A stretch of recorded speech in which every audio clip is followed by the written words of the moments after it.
Hello once again. We welcome you back to Sadler Stadium on the campus of Earlham College as we are set for game number 2 of this 2-game matchup against the Beavers of Bluffton. Bluffton coming back to win game number 1. They scored 6 runs in the top of the 9th inning as they rallied to knock off the Quakers in the first conference game of the 2018 season.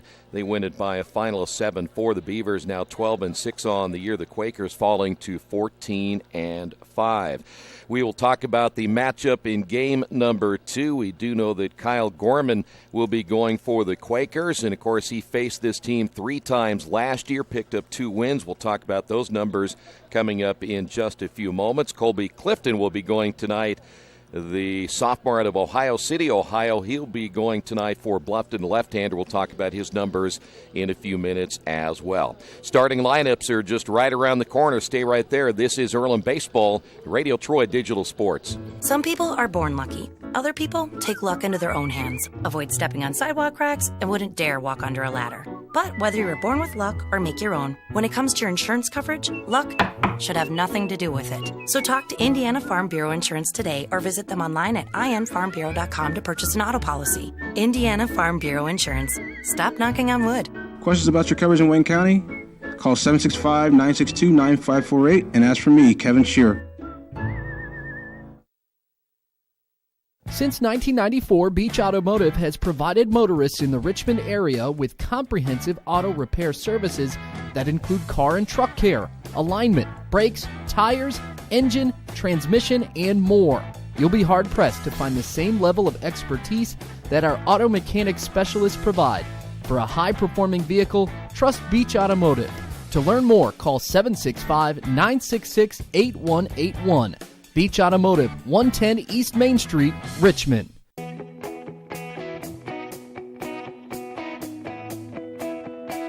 We check them better. Every Wetzel Better Buy certified vehicle is fully inspected and reconditioned by ASE and factory-trained technicians. And each Better Buy vehicle comes with a Carfax vehicle history report, so you know you can buy a vehicle with confidence. We back them better with a 3-day satisfaction guarantee. Every Wetzel Better Buy certified comes with a 3-day or 300-mile satisfaction guarantee.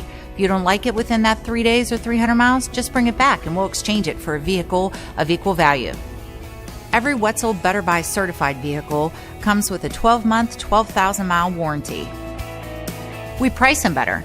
We have dedicated individuals searching the entire country for the highest quality, lowest price vehicles for our inventory. In today's competitive market, we're constantly monitoring vehicle values to ensure that we're offering the best prices possible. We guarantee that every Wetzel Better Buy vehicle is the highest quality used car or truck around. Our reconditioning process guarantees that you are getting a vehicle as close to brand new as possible, and our warranties back that up.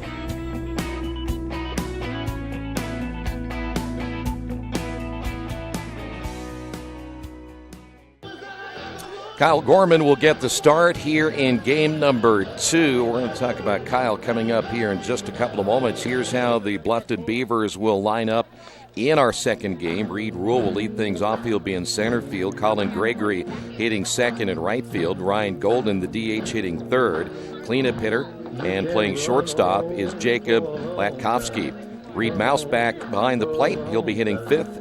Lenny Winiarski will be batting in the number 6 hole, and he's playing first base. Alex Lemansky hitting seventh, and he will play third base. Adam Duncan in the lineup in left field. He'll be hitting eighth, and Jackson Rogan will be in the starting lineup at second base. He will hit in the number 9 hole. For Kyle Gorman, this will be his 5th appearance. His 5th start, 22 and a third innings. 24 hits, 16 runs, 10 of those earned, 14 strikeouts and 6 walks. Kyle now 3-1 in the year with an ERA of 4.03. First hitter in the lineup, Reed Rule will step to the plate. Rule now hitting a .269 on the season. There you see the right-hander set to step in, and we're ready to go here in game number 2. So let's see how the Quakers will respond after letting one get away in game 1. And Gorman's first pitch inside for a ball, and we are underway in our second contest. We'll talk about Kyle, what he did to this team last year. Is that breaking pitch in there for a strike. Count is even a 1-1 strike. Gorman had 2 complete games last year against the Beavers, 2 out of 3 that he pitched. Ground ball to the shortstop. Pinsura's high throw, and he's safe at first base, and the Quakers open up with an error to begin this one. So Rule on at first base. The Quakers committing their first error of game number 2, and that'll bring up now Colin Gregory, hitting at .419. Now batting the right fielder, number 20, Ian Bach back behind the plate. Dopp at first, Davis at second, Pinsura at short, and Gendros at third. McFadden in left, Shake in center, Baker is in right field. And now we'll see the catcher, Ian Bach, go out and talk with Kyle Gorman. A little early for a meeting right here, but well, I'm not sure exactly what that meeting would be about after just one, unless there's an equipment issue right here. And there you see Ian heading back once again to home plate. Gregory at .419, a home run. He has driven in 14. Another right-handed bat, and a good right-handed bat stepping up here in the top of the first inning. Gorman will come set. Here's the pitch. Check swing, and he went around.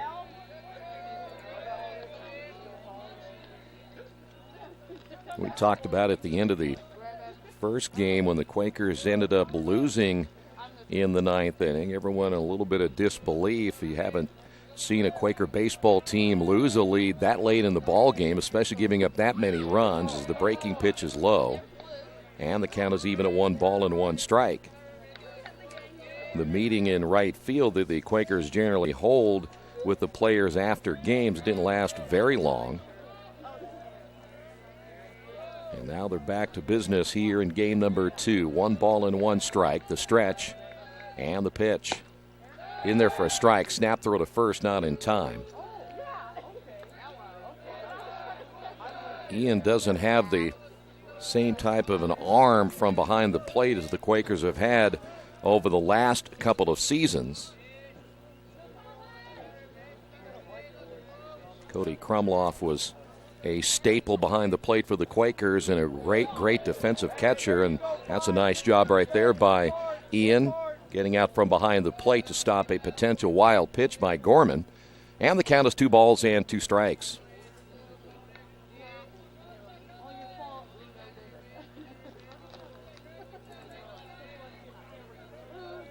The stretch by Gorman, and here's the 2-2 pitch. Got him on the outside corner. Good job and a nice pitch by Kyle as he gets the first strikeout of the ball game. So with one away, that'll bring up now Ryan Golden. Golden at .369, 2 home runs. He has driven in 23. At bat, the DH, number 29, Ryan Golden. You go back to the 3 matchups last year. Gorman, 9 innings in the first game, struck out 6, no walks and 4 hits. Here's a throw down to second, steal attempt, and got him. So trying to steal second base, they'll get Rule. Nice throw. We just talked about Ian Bach, but that time he had a pretty good pitch to handle. And there's 2 away on the stolen base attempt by the leadoff hitter Rule. So Golden will now hit with no runners at the plate. Here's the pitch on the way. This one hit high in the air. Into right field, Baker is there, will make the catch, and what potentially could have been at least a decent inning for the Beavers. They come up empty. We will head to the bottom half of inning number 1 on the Wesley Bates Wealth Management scoreboard. Bluffton nothing. Earlham coming to bat. This is Earlham Baseball and Radio Troy Digital Sports. Georgia Direct is your one-stop source for floor coverings and decorating ideas for remodeling a home, office, kitchen, or bathroom. Their showroom offers quality products from Mohawk, Shaw, Armstrong, Craft-Made, and many more. They proudly offer Richmond the best quality and variety of home design solutions at competitive prices. At Georgia Direct, their goal is to deliver an outstanding customer experience from selection through installation. Georgia Direct Carpets and Cabinets, 5200 National Road East, Richmond. Some people are born lucky. Other people take luck into their own hands, avoid stepping on sidewalk cracks, and wouldn't dare walk under a ladder. But whether you were born with luck or make your own, when it comes to your insurance coverage, luck should have nothing to do with it. So talk to Indiana Farm Bureau Insurance today or visit them online at infarmbureau.com to purchase an auto policy. Indiana Farm Bureau Insurance. Stop knocking on wood. Questions about your coverage in Wayne County? Call 765-962-9548 and ask for me, Kevin Shearer. Earlham Baseball being brought to you tonight by your Richmond area Subways. Each day of the week, you can get a different 6-inch sub with no artificial flavors or colors, only $3.50. Every Friday, the tuna, Saturday, the Black Forest ham, and Sunday, the meatball marinara. Treat yourself at Subway. 4 locations in Richmond and Hagerstown. Subway, eat fresh. There you see the left-hander for the Bluffton Beavers. That is Colby Clifton making his 6th appearance. This is his 4th start of the year. 24 innings so far on the year, 20 hits, 7 runs, 6 earned, 13 strikeouts, and 4 walks. He is 1-1 with an ERA of 2.25. Quakers will go with Mark Gendra to lead things off, followed by Addison Robertson, Danny Dopp, Isaiah Shank, Ian Bach, Dre Davis, Andrew McFadden, Kendall Baker, and Brian Pinsura. Pretty much the same lineup they had in game number 1. So Mark Gendro now hitting at .413 on the year. The third baseman, number 40, Mark Gendro. 13 runs driven in. So Mark will try to get things started here in the bottom of the first inning. And Clifton set to throw in his first pitch way outside. Gets away from the catcher, Mouse. 1 ball, no strikes.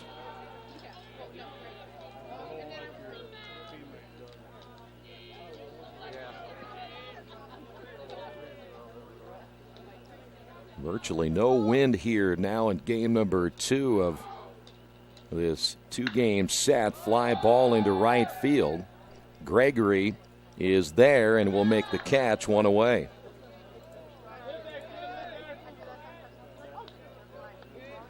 That'll bring up Addison Robertson. Robertson at .388 on the year. No home runs. He has driven in 13, 15 stolen bases. Now batting the designated hitter, number 31, Addison Robertson. And with the change of the conference schedule this year, generally you would play a team 3 times. Ground ball to the shortstop, and he will let that one get through. So that'll be an error on Latkovsky, the shortstop. So now each team now with an error. And the Quakers have their best stolen baseman on base in Addison Robertson, and that'll bring up Danny Dopp. At bat, the first baseman, number 7, Danny Dopp. Danny at .266 on the year. He has driven in 14. Clifton set to throw, and the pitch on the way is low, ball 1. Here you see Danny, a right-handed hitter, and they want to see him get that ball a little bit down. Fly balls in the first game. Wants it again down on the ground if he can, as that pitch low and outside. 2 balls and no strikes. Hey, lots of confidence right here, 7. Lots of confidence, babe. Have some fun. Danny went 0 for 4 in game 1. 3 of those again were fly balls. The stretch and the throw to first. Robertson on the year, 15 of 16 in the stolen base department. Clifton will come set. Here's the pitch on the way, and it's up high. 3 balls, no strikes.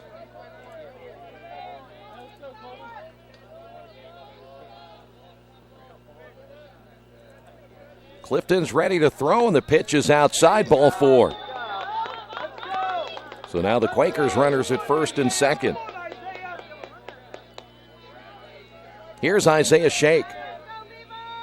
Isaiah 340 on the year, no home runs. He has driven in 9. 33, Isaiah Shea. So now the Quakers a chance to do something here in the bottom of the first inning. The stretch again by Clifton. He'll check the runner at second. The pitch on the way to the plate, grounded down the third base side. That'll be a foul ball.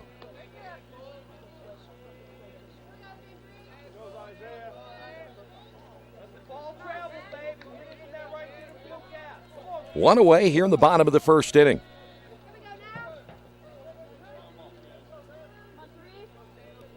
Runners will get their leads at first and second, and time is called.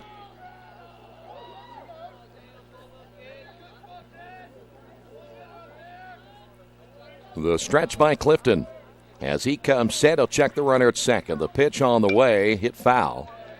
That one goes down the right field line and out of play, and we'll go to 0-2.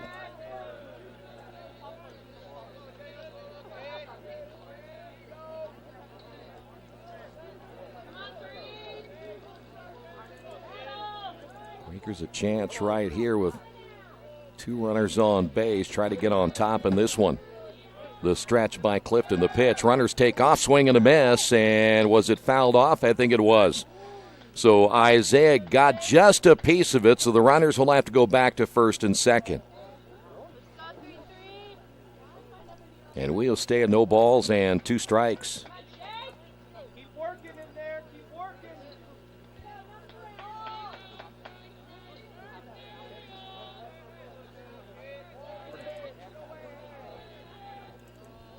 Clifton again will come set. Here's the pitch. It's low, 3-0, or take that back 1-2. He ends up walking Danny Dopp on 4 straight pitches, and so now the Quakers again runners at first and second. Clifton gets the sign from Mouse. He will come set, checks the runner at second, and now steps off, and time is called.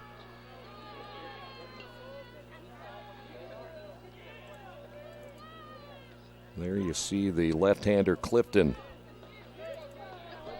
The stretch and the pitch, swing and a miss, and that'll do it for Isaiah Shake. So 2 away. First strikeout by Clifton. And here's Ian Bach. With 2 outs, now batting the catcher, number 5, Ian Bach. Ian now 271 on the year, no home runs, still at 15 runs driven in.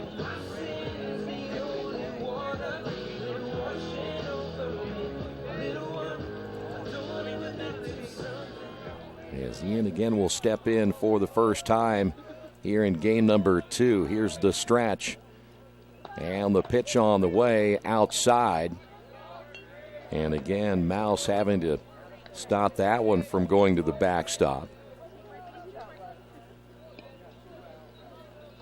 Well, the Quaker offense, you look at the numbers, and there's no doubt about it, they're just not producing the way that Coach Sack needs this team to produce. Again, it's a young baseball team. Runners will take off and no throw.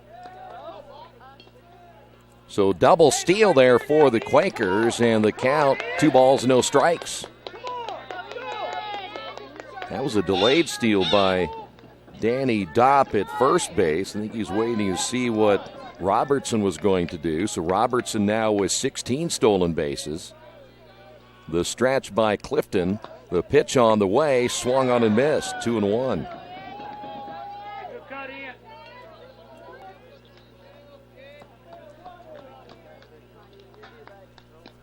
Robertson at third, Dopp at second.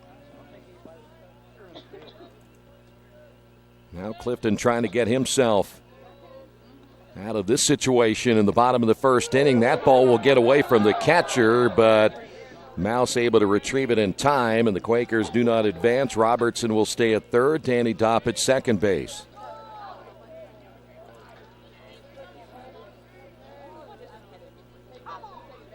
So now the count, 3 balls and 1 strike.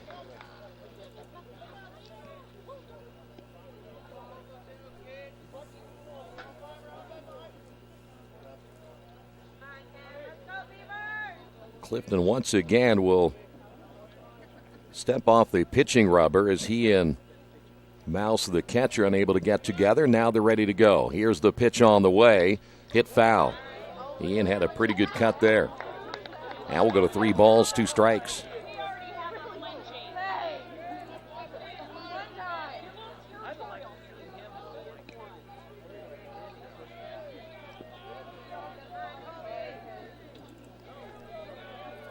Three balls, 2 strikes, 2 outs, and 2 runners on, and time called again. Back up, 4-5. Let's go, baby.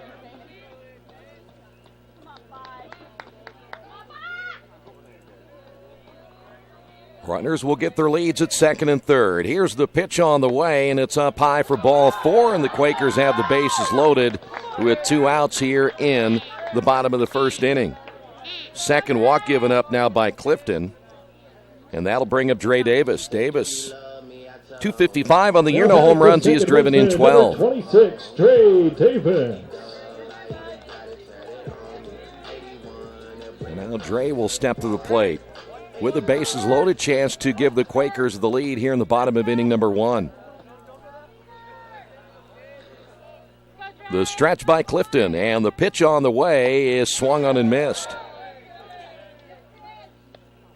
Pretty good pitch that time by Clifton.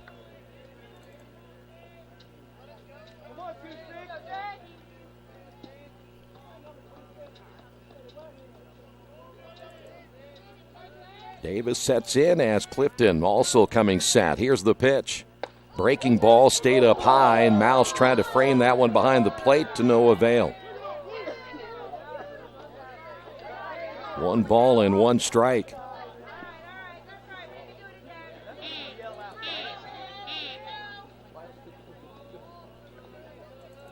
Clifton again will get the sign, and here's the pitch.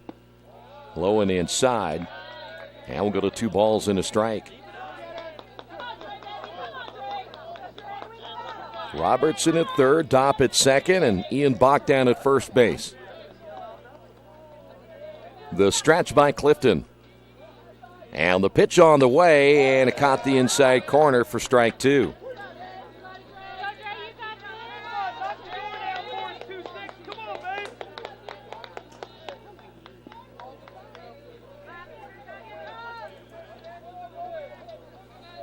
See if Dre can get some contact right here. The pitch came inside, and we'll go to 3 balls, 2 strikes.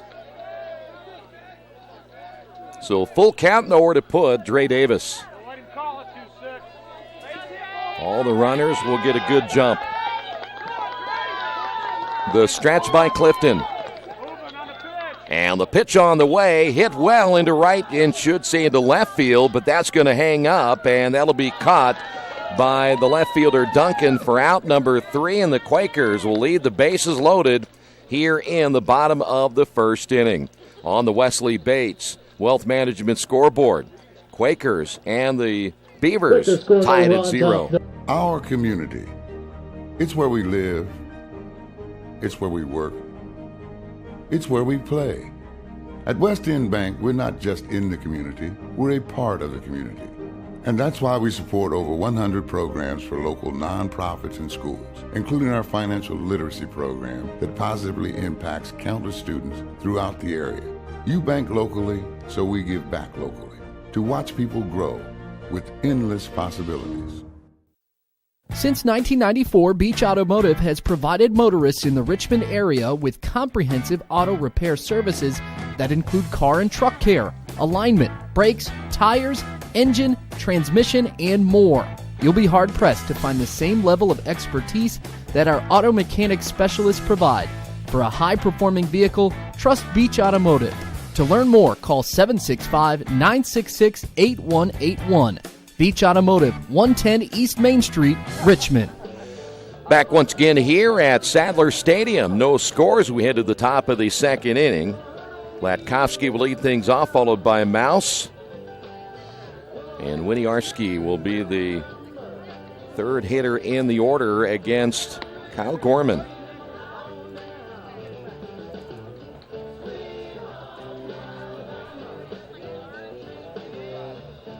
Latkovsky, 359 on the year, no home runs. He has Leading driven off the in top of the second, 13. the shortstop, number 13, Jacob Latkovsky. There's the right-handed hitter, Latkovsky.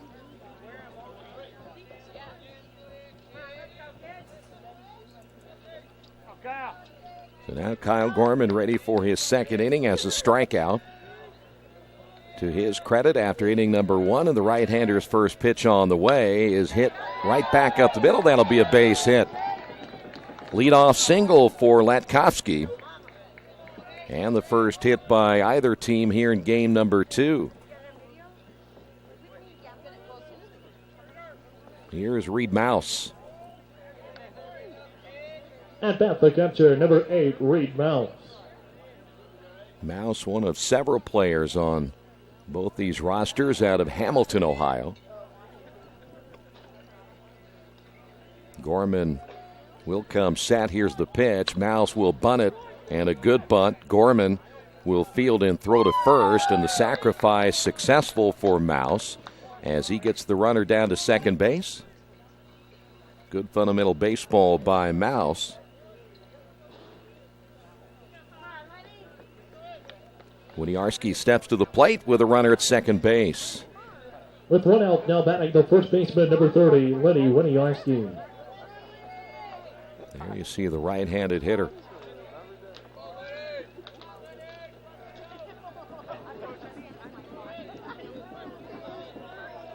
Here Gorman gets the sign. Here's the pitch. And did he go around? Yes.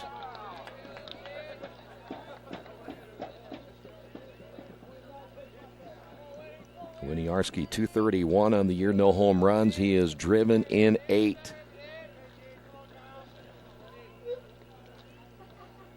Gorman again, a check of the runner. The pitch swung on and missed. Good pitch by Gorman. He's quickly headed 0-2.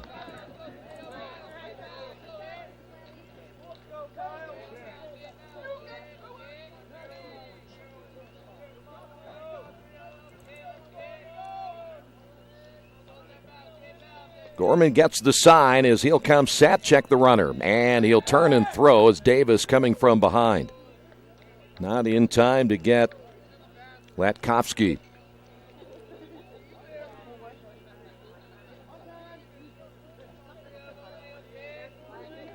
Boy, very still night here at Sadler Stadium. We had all that rain over the last couple of days. You can't tell as that one is hit foul.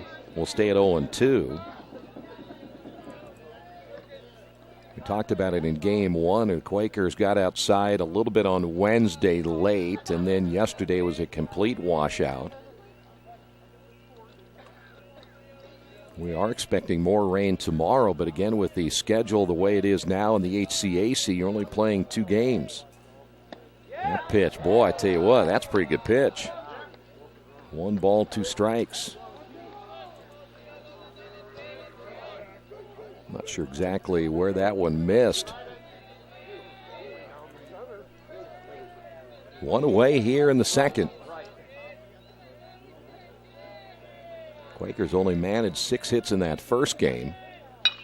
Here's a fly ball into shallow center. Shake coming on. He will make the catch. And advancing, or I should say retreating back to second base is Latkovsky. And there are 2 away here in inning number 2.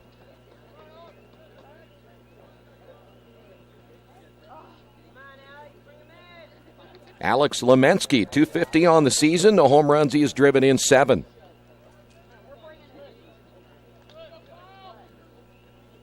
Brief meeting as Ian Bach out to talk with Kyle Gorman once again.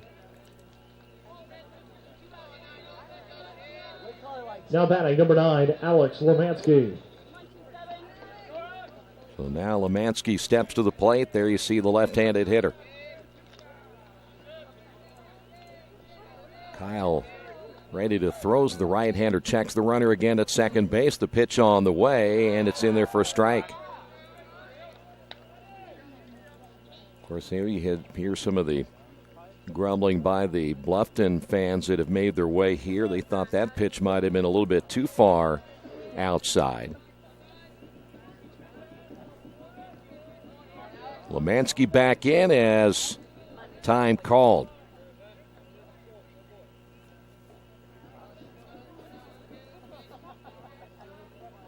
Quakers will hit the road in their next contest. They will play Rose-Hulman on the road. There's a foul tip held on by Ian Bach.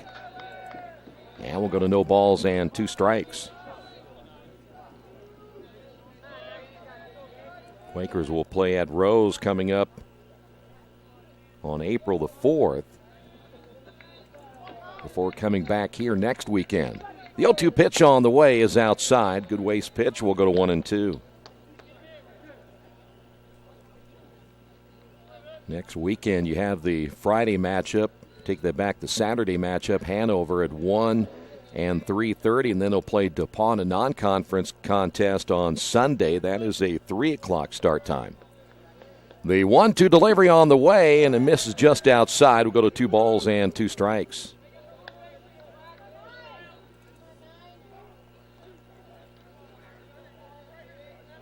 Latkovsky down at second base after picking up the leadoff single.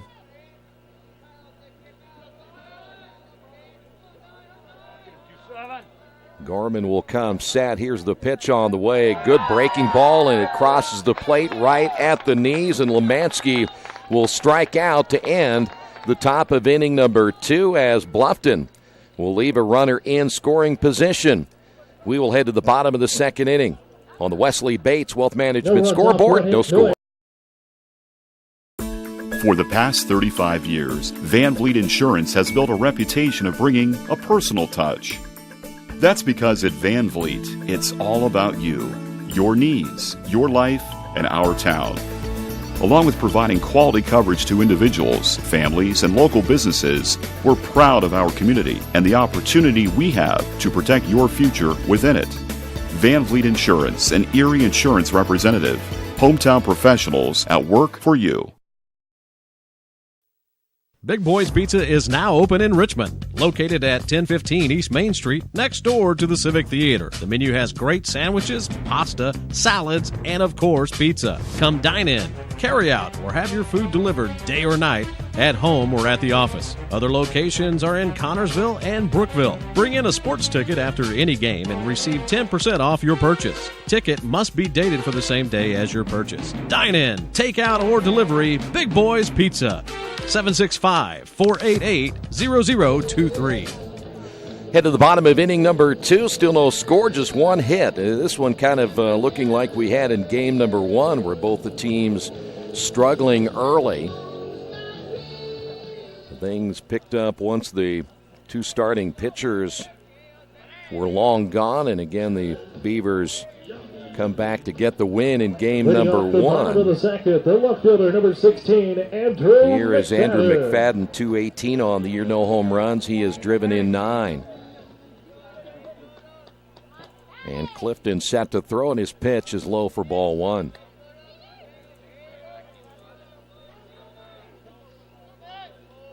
McFadden once again getting the start in left field. Here's the pitch by Clifton, and it's low, ball 2. It's McFadden, Baker, and Pinsula. Here's the 2-0 pitch on the way. It's up high. And we'll go to 3 balls and no strikes. Quakers struggling a little bit at the bottom of the lineup. McFadden at 218, Baker 214, Pinsula 222. Here's your 3-0 pitch, and it's outside, leadoff walk. That is the 3rd walk given up now by Clifton. And here is Kendall Baker. And we're going to have a visit on the mound. Here's where the Quakers over the last couple of years will make teams pay that you end up walking a couple of the Earlham hitters, and the next thing you know, Earlham is scoring 4 or 5 runs in an inning. So far, that has not been something they have done on a consistent basis this year. But after a brief meeting, they will now see Clifton right number 1, against Baker. Kendall Baker. There is Kendall stepping in again from the left side. The third baseman Lemansky again will try to take away that bunt. We saw Kendall pick up a bunt single in the first game, though they tried to take it away. It was unsuccessful. Here's the stretch by Clifton. Runner takes off. He'll show bunt. The pitch is outside. Throw down not in time. And a stolen base for the Quakers as McFadden will steal his 5th base of the season. And now Earlham, for the second time, has a runner in scoring position.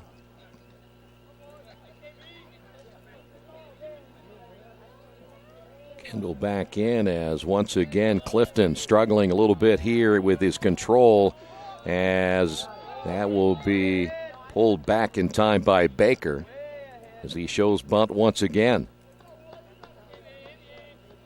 So 2 balls and no strikes now to Kendall. This is part of the order where the coaching staff is hoping that Kendall can pick his batting average up a little bit as he'll pull back again 3-0. Boy, Baker had that memorable HCAC tournament run, hit well over 500, named the most valuable player of the tournament, sending the Quakers on to the NCAA Regional. Kendall showing bunt as he comes way up in front of the batter's box, and he's taking all the way. And it's now 3 balls and a strike.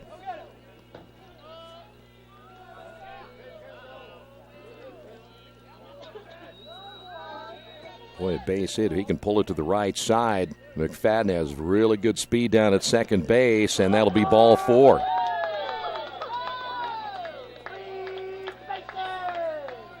So now runners at first and second. That'll be walk number 4, and here's Pinsura. Now the catcher, here you see Reed Mouse out talking with Clifton.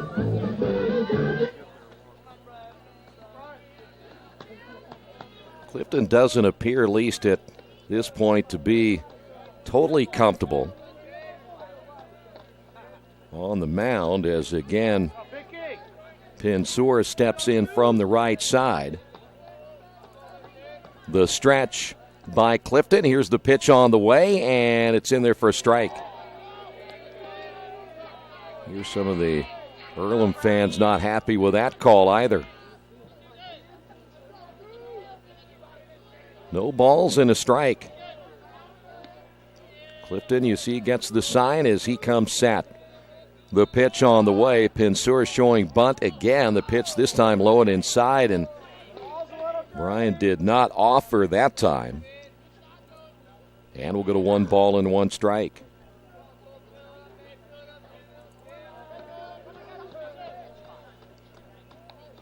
McFadden at second. Baker's at first base. Stretch by Clifton. And the pitch on the way comes back inside and almost got the right-hander, Brian Pinsura. And we're going to see another visit to the mound. Now, there is a right-hander already throwing for Bluffton in their bullpen. That's number 25. That is Jack Bondi. Bondi, a right-hander, 6'2", 235 out of Avon, Ohio.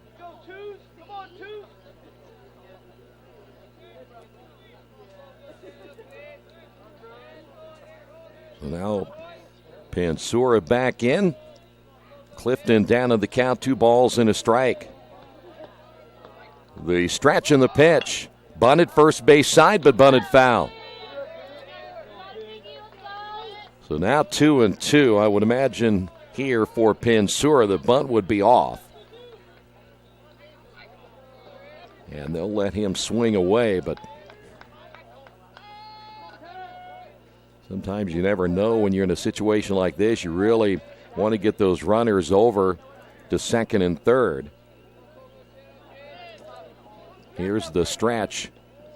And the pitch on the way. He is showing bunt, and he bunts it. Pinsura does his job. Throw to first as Mouse will get it off to Rogan covering first base. And now we may have a interference situation at home plate.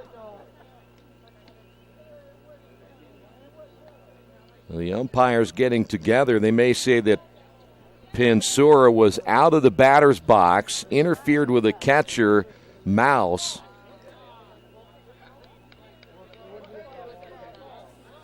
Well, I don't think the argument isn't going to go anywhere. I thought maybe that would be the case, as James Grandy, the head coach, coming out arguing the call there.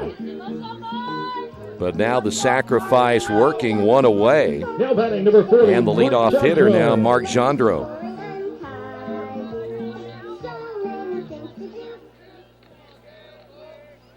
So one away, Gendreau steps up.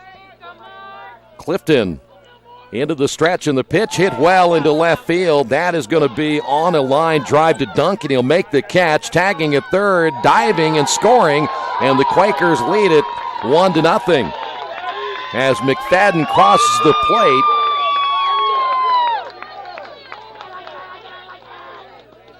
And Earlham able to get the first run of the ball game.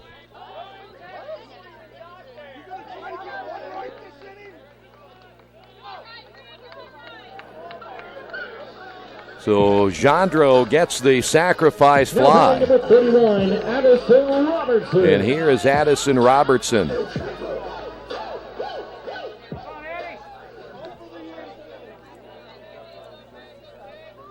Two away, Robertson walked his first, actually take that back, reached on an air his first time up, as that pitch is high and outside, 1 ball, no strikes.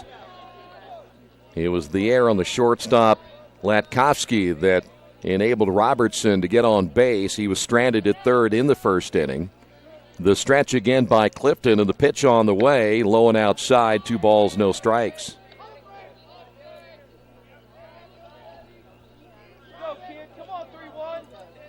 So Earlham on the board here in the second inning. The stretch and the pitch. It's low. And Clifton now behind in the count, 3 balls and no strikes.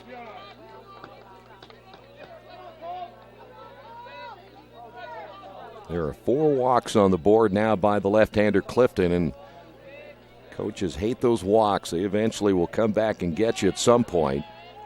Here's the pitch in there for a strike. And we'll go to 3-1.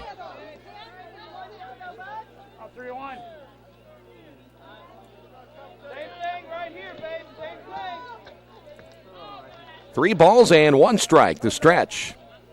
And the pitch on the way, hit well into left field. This time we're going to talk about extra bases. And sliding into second with the double is Robertson. Another run will score, and the Quakers now lead this one 2-0.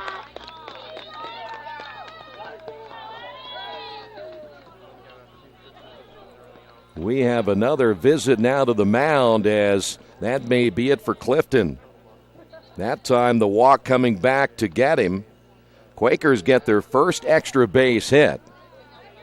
And that is going to be it for Clifton. A short evening for the left-hander, as the Beavers will go to the bullpen for the first time here in game number 2 on the Wesley Bates Wealth Management scoreboard.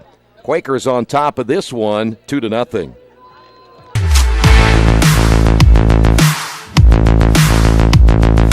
It's going to hit the monster, and nope, it's going to clear the monster in left field. Pitch hit well, goodbye, see you later. This one is no doubt about it. If your car's parked out there, be careful. Popped him up, right field, that'll do it. Quakers win it.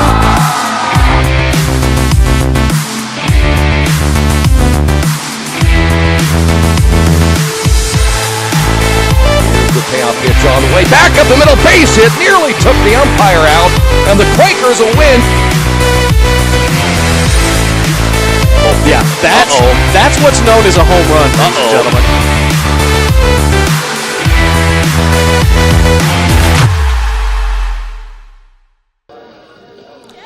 We're back once again here at Sadler Stadium as we will see a new pitcher. We saw Jack Bondi. He was warming up with the bullpen, the right-hander out of Avon, Ohio. He will come in here in the second inning as, again, Clifton Dunn still has a base run of responsibility down to second base in Robertson. Boy, when you start walking hitters, as we talked about a little bit ago, the head coach is not going to have a whole lot of patience, especially when you have a chance. You got the win in game number 1. You have a chance to perhaps sweep the 2-game series.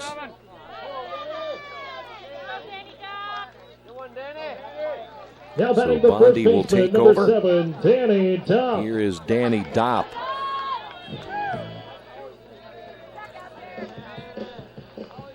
Danny walked, stole a base in the first inning. The stretch and the pitch by Bondi is low and inside. 1 ball and no strikes. Quakers now 2 runs on just 1 hit. Each team with an error. The stretch by Bondi, the pitch on the way, and it's in there for strike 1.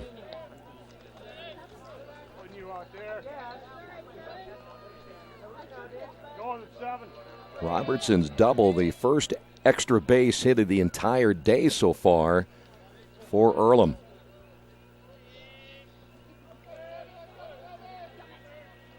Bondi checks the runner at second, the pitch on the way, and he didn't even come close to the strike zone on that one. Mouse had to go out and knock that one down. We'll go to 2-1.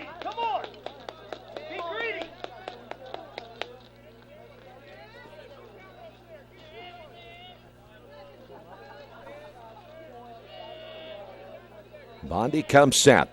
The pitch on the way, lifted high in the air, this time to the right side. Gregory is there, will make the catch, and that'll do it for the Quakers in the bottom of inning number 2. But Earlham gets on top on the Wesley Bates Wealth Management scoreboard.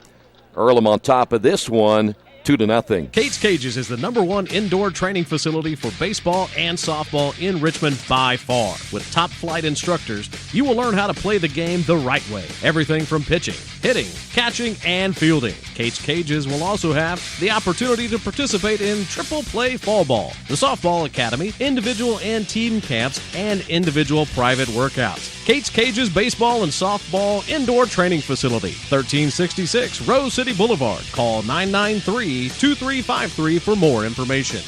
At First Bank Richmond, we provide you with an excellent banking experience. Whether it's personal checking, savings, mortgage loans, consumer loans, retail lending, or trust and investments, you can count on First Bank Richmond. First Bank Richmond has been serving the Richmond area since 1887. For more information, give them a call at 962-2581 or go to their website at firstbankrichmond.com. We will head to the third as the Quakers on top in game 2, 2-0. Duncan, Rogan, and Rule all due up as we'll go 8, 9, and 1 in the Bluffton order.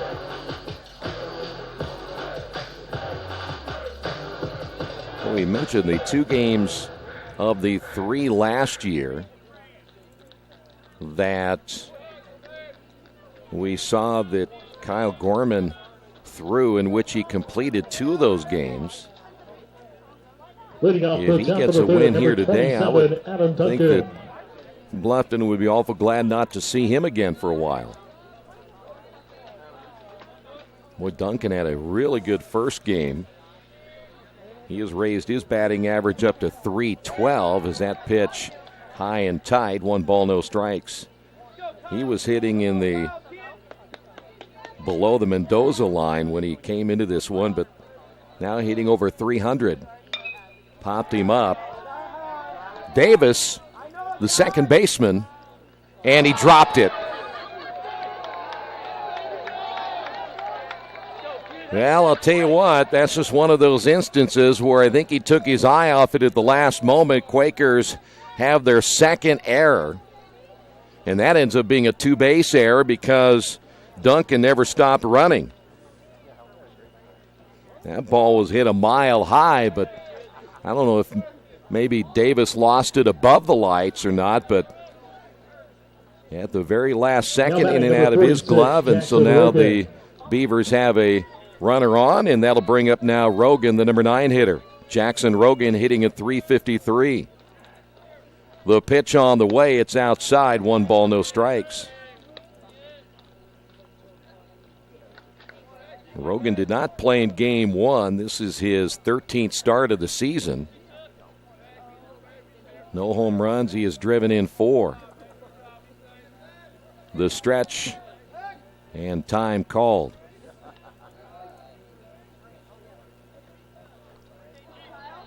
Quakers committed a couple of errors in game 1.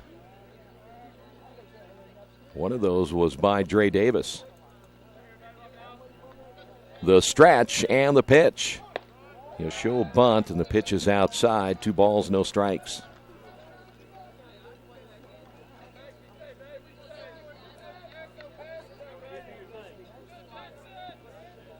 This is the first year where the Quakers have played baseball under the lights here at Sadler Stadium. I don't know how often the Quakers get a chance to get out on the field at nighttime. Bunted third base side, that's an excellent bunt. And no play as Rogan surprising the Quakers with the infield bunt. Runners now at first and third. Still no outs here in the 3rd inning. Jandra was playing his normal depth, and Rogan did a good job looking down the line and noticing he was playing back. Here's the leadoff hitter now, Reed Rule. Reached on an error his first time up. And now the right-handed hitter steps in with runners at first and third here in the 3rd inning. The stretch by Gorman. This one tapped to the left side. The shortstop Pinsura. They will get the runner at second base. A run will score. And it's now 2-1.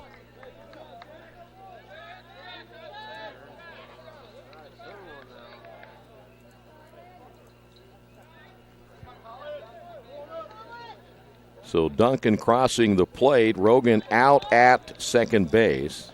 And again, Rule will reach on the fielder's choice, and that'll bring up Gregory.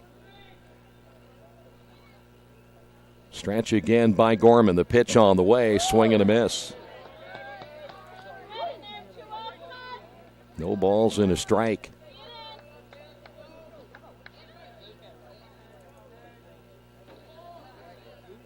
Gorman gets the sign again from Ian Bach. Here's the pitch. Stays up high.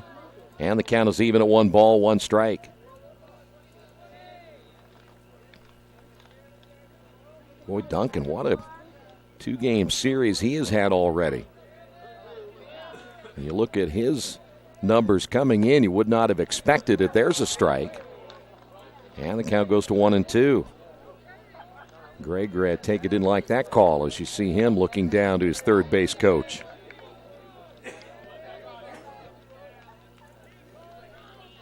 One ball, 2 strikes. Gorman with the leg kick and the pitch, and got him swinging. Snap throw to first, not in time to get Rogan at first base. But now 2 away.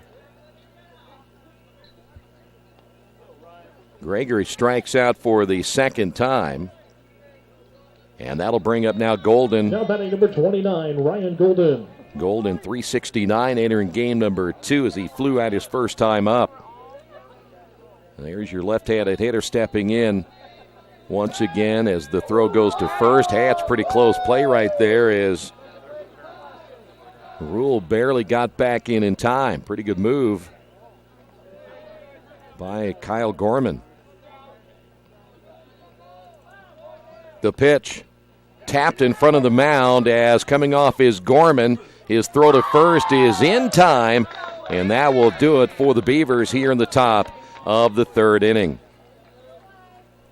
Bluffton picks up a run, and on the Wesley Bates Wealth Management scoreboard, Earlham on top of this one, 2-1. This is Earlham Baseball and Radio Troy Digital Sport.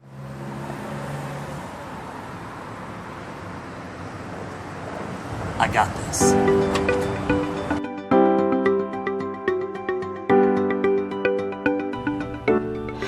I got this.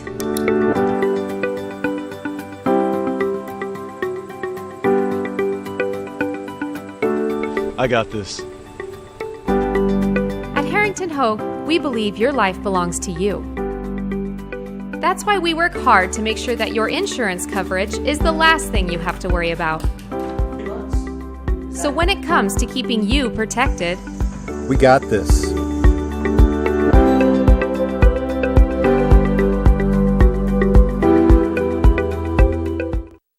Hey, this is Steve, and out at Jiffy Lube the other day, a customer came in and said, Steve, this was my 100th oil change on this car, and you've done them all. Hi, my name is George Farrell, and I've been coming to Jiffy Lube for over 14 years. I recently just had my 100th oil change. I'd like to thank Steve Funkhauser and his staff for the great service that they've provided me over the years. Thank you to all, and I would recommend anyone to come to Jiffy Lube to get their car serviced. Jiffy Lube, #1 in customer satisfaction for a reason. We will head to the bottom of the third inning. 2-1 Quakers, game 2. For the Quakers, Isaiah Shake will lead things off, followed by Ian Bach and Dre Davis. Bondi back in for another inning of work as get a look at Isaiah Shake stepping to the plate here in the third. Bondi's pitch is low for a ball. Isaiah struck out back in the first inning. And this is his first look at Bondi as that pitch outside, 2 balls, no strikes.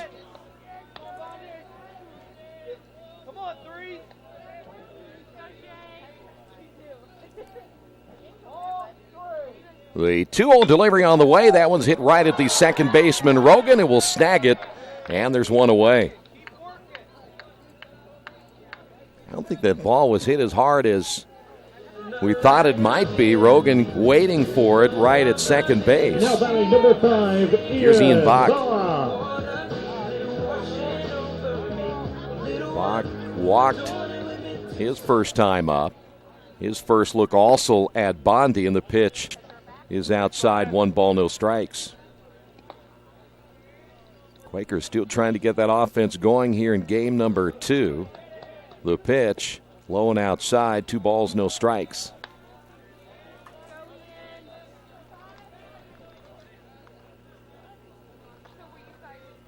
The 2-0 delivery. Well, that one didn't miss by much, 3-0. Bondi, you see looking over toward the dugout, kind of disgusted that he didn't get the call there. Here's your 3-0 pitch, and 4 straight. And the Quakers have a runner on here in the bottom of the third inning. Ian will walk for the second time. Here's Dre Davis. Now batting number 26, Dre Davis. So now Dre Davis will step to the plate.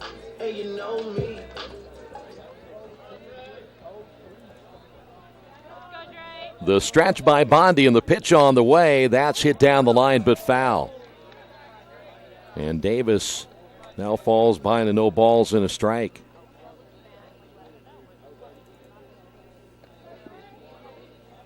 Davis flew out back in the first inning. Bondi will come set. And the pitch on the way, grounded foul this time to the left side. He'll quickly fall behind at 0-2.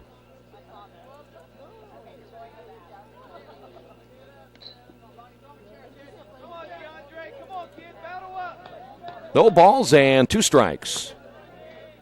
The stretch by Bondi. And the pitch on the way, hit foul. We're going to stay no balls and 2 strikes.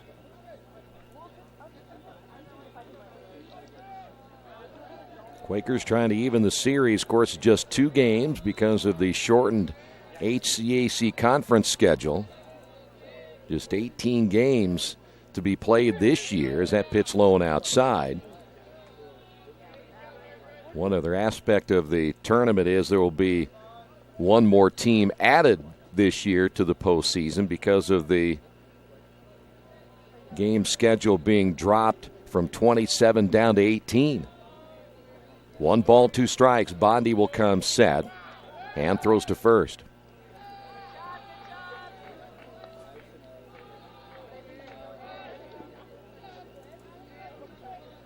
Dre Davis once again back in.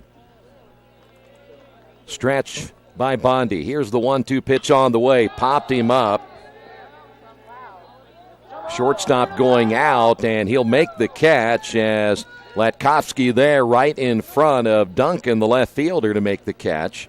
And there's 2 away. Now batting number 16, Andrew McFadden. Here's McFadden. McFadden walked, stole a base, scored one of the 2 runs in the second inning. And Andrew steps in, you see, from the right side. The stretch and the pitch on the way, caught the outside corner for a strike. Boy, McFadden is one of those guys that are at the bottom of that order. They're trying to get him going a little bit. It's time is called. Came into this second game hitting just .218. Bondi comes set. And here is the 0-1 pitch. Boy, Mouse had to knock that one down. Count is even a 1 ball and 1 strike.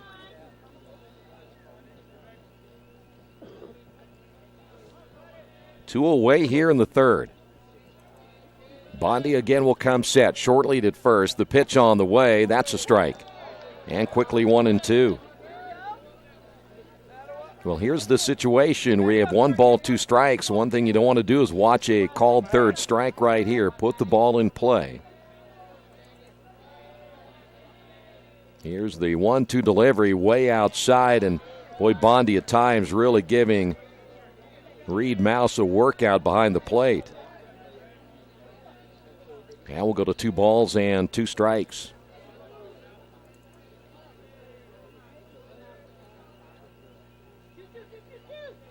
Bondi again will check the runner. The pitch on the way, hit foul.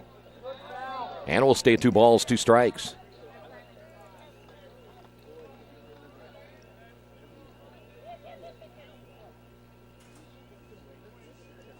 Ian Bach is still at first base. Again, not much of a stolen base threat. Has a very short lead at first. And the pitch is low, 3-2.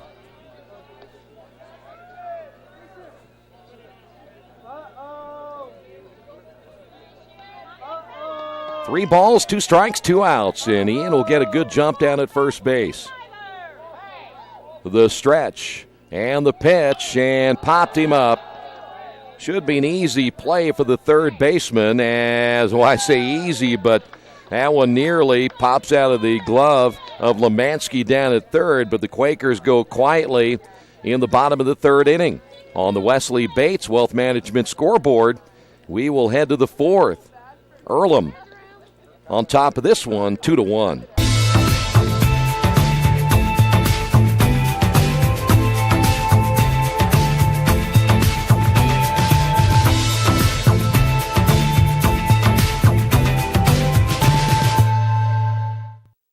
Hello, my name is Kyle Schwarzkopf. I'm the manager of Kyle's National Road Auto in business in Richmond since 1979. We employ ASE certified technicians and we have over 80 years of experience. We work on all domestics and most European and Japanese cars. Give us a call at 966-1555. Kyle's National Road Auto Service. My name is Kyle Schwarzkopf and I approve this message. Earlham Baseball being brought to you tonight by Chef KC, located at 1301 South L Street here in Richmond.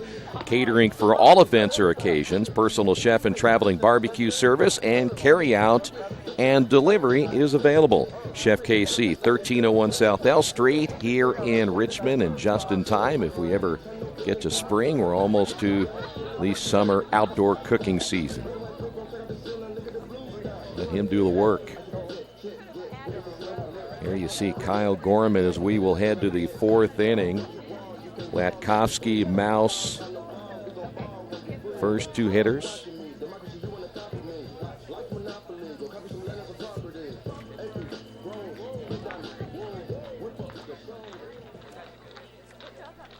So far, just 3 hits between these two ball clubs here in game number 2. At bat, number 13, Jacob Latkowski. So here's Latkowski stepping to the plate as Kyle Gorman, the right-hander, set to throw, and the pitch on the way is outside. 1 ball, no strikes.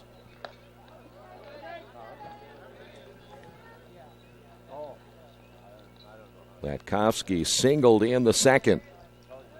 The pitch. That one tapped toward the third baseman, charging Gendro, throws to first in time. 1 away. And with 1 out, here's Reed Mouse.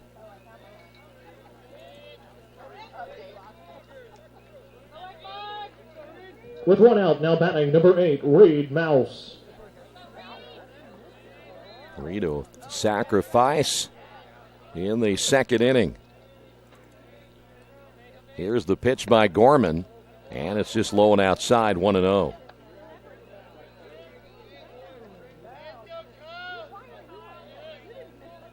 Winierski is on deck for Bluffton, trying to sweep the 2 games. Pitch is outside, 2 balls, no strikes.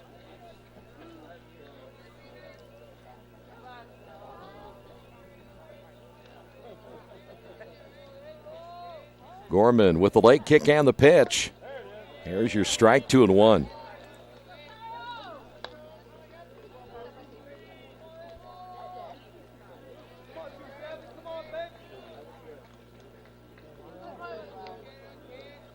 Gorman is a quick worker as well, maybe not as quick as what we saw in game 1, but he will get the ball and throw. Boy, I tell you, I don't know where that missed. That is a tough call there for Kyle Gorman. There is no way that the way that ball came across the plate that didn't hit the strike zone. Boy, sometimes you get squeezed, and that hurts right there. Here's your 3-1, popped him up. Right center field, Baker coming on the run, and Baker makes the catch, and there's 2 away.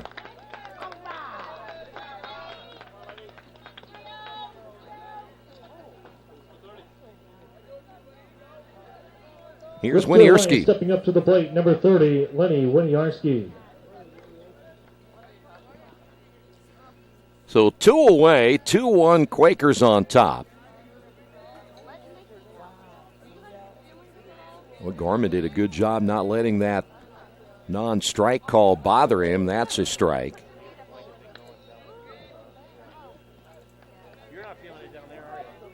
First umpire we saw, who's now in the field, really gave that outside strike call pretty consistently throughout the night. There's a strike, and it's 0-2.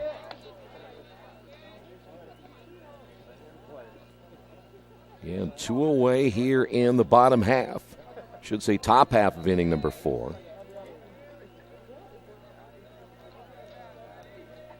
Here's the 0-2 pitch, and we'll go to 1-2. We'd mentioned in game 1, I'm pretty sure that everyone else is playing tomorrow. Maybe. Here's the 1-2. Swing and a miss. Got him. We'll head to the bottom half of inning number 4. Kyle Gorman settling in this one. On the Wesley Bates Wealth Management scoreboard, Quakers on top, 2-1. Little Sheba's Restaurant and Zini's Place. Come join us in Richmond at 175 Fort Wayne Avenue or at our newest location in Centerville at 129 East Main Street. Grab one of our gourmet pizzas, a deluxe sandwich, steak or fresh salad, and an ice-cold beer or your favorite wine. Featuring live music every Tuesday, Friday, and Saturday, plus more in our smoke-free environment. 10% discount with a valid student ID. It's better than being home. Mancino's is family-friendly, serving fresh grinders, pizza, pasta, and salads daily. They serve great food priced for family budgets. And whether it's one of their homemade grinders, salads, or pizza, there's sure to be something for everyone in your family. Our baking process may cost a little more and take more time, but the end result of freshness and flavor make the real difference in all of Mancino's award-winning products. Mancino's of Richmond. Give them a call at 966-1161 or go to their website, mancinosofrichmond.com. Now, Quakers so far just one base hit as we head to the bottom of the fourth inning. Bondi getting his final warm-up tosses as Earlham will go with Baker, Pinsura, and Jandro here in the fourth. Kendall walked and scored one of those 2 runs in the second inning. And that's number 1, Kendall Baker. Third baseman Lemansky will come in a few steps with Baker's ability to bunt, swing and a miss.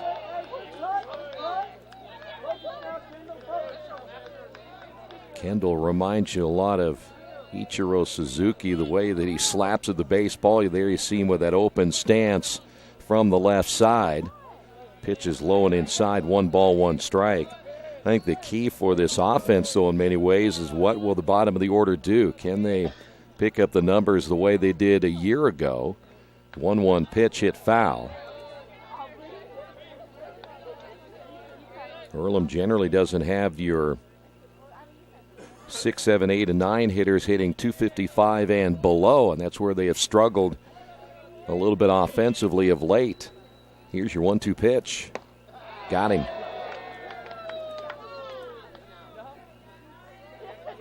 So 1 away, and here's Pinsura.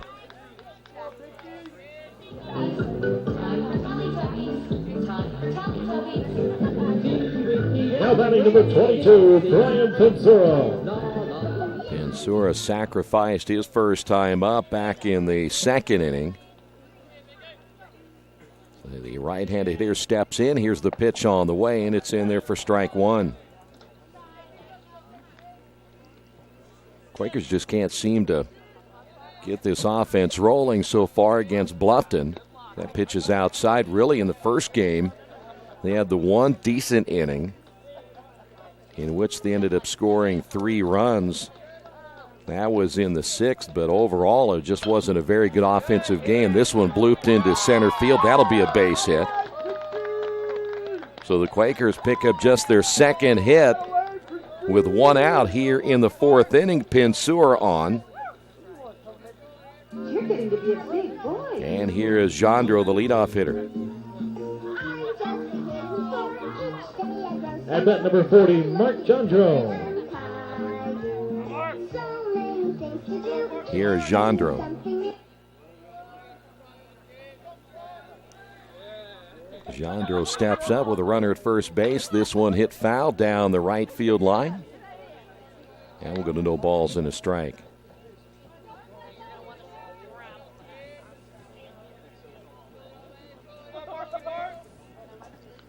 There is Jandro. Bondi comes set and throws to first. Well, here's where maybe the Quakers can get things going again. Pinsura, 9 stolen bases. He's a little shaken up getting back to first base. I don't know if he slid awkwardly or not, but they're going to check him out, see if he's okay, but he's a little slow getting up. There's Bondi. He'll check the runner at first base. As he comes set, here's the stretch and the pitch. Grounded third base side. That'll be a foul ball. And we will go to no balls and 2 strikes.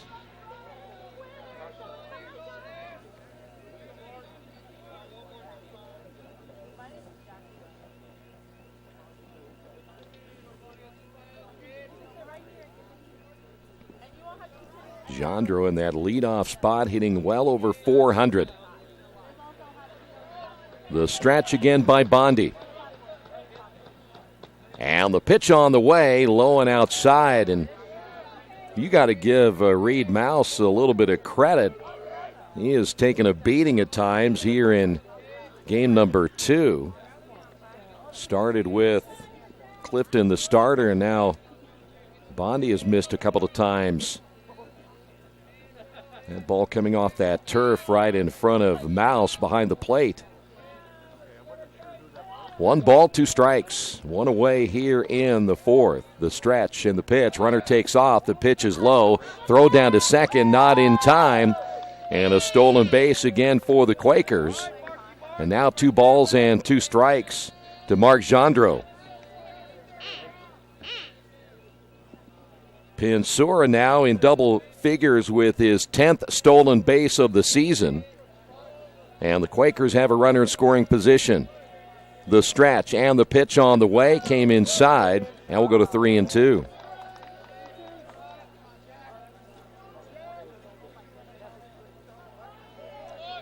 Mark 0 for 1, but again a sacrifice his last time up.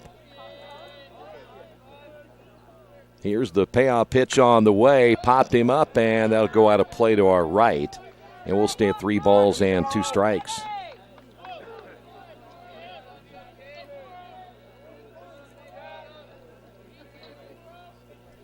Bondi trying to get out of trouble here in the 4th.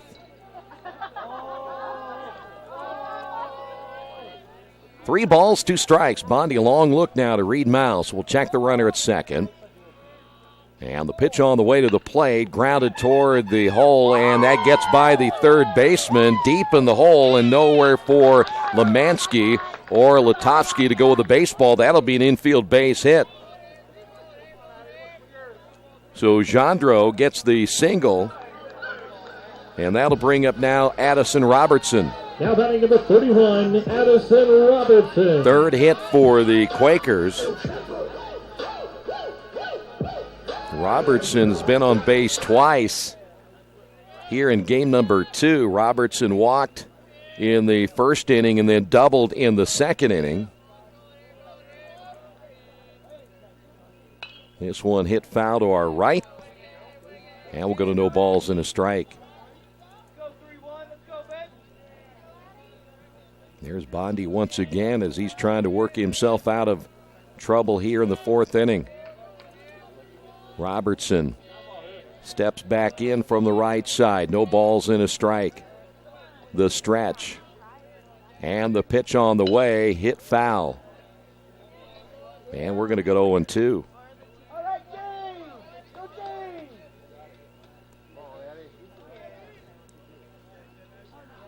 Quakers lead at 2-1, but again, runs have been hard to come by here in these 2 games. Mouse sets up on the outside corner. This is a waste pitch right here, but it came back over across the plate, and Robertson had a pretty good cut. We'll stay at 0-2. Generally see the catcher jump outside like we saw Reed Mouse do. That's a definite waste pitch. You're hoping maybe you can get the hitter to chase a bad pitch, but the ball came back across the plate. Breaking ball hit to the right side. That'll be a foul ball. We will stay at no balls and 2 strikes. Robertson almost looks like he's a little late on that swing. Might be an indication he's trying to get it to the right side. Long look down at his third base coach.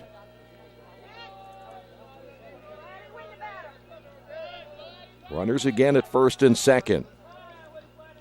There you see Bondi gets the sign, checks the runner at second base. The pitch on the way, low and outside. That's the pitch you're looking for maybe 2 or 3 pitches before. Yeah, we'll go to 1 ball, 2 strikes.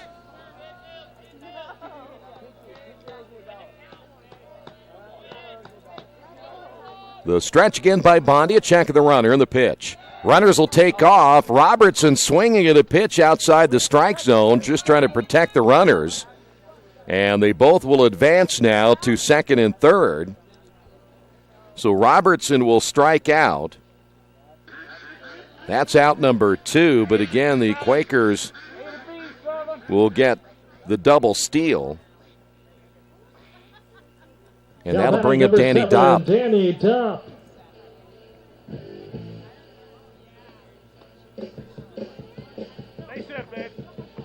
Danny 0 for 1 with the walk. He also has a stolen base.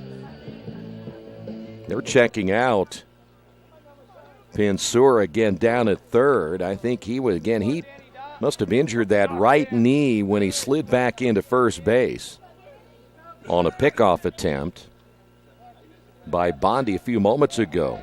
There's Danny Dopp. Runners at second and third. The pitch on the way, low and outside. 1 ball, no strikes.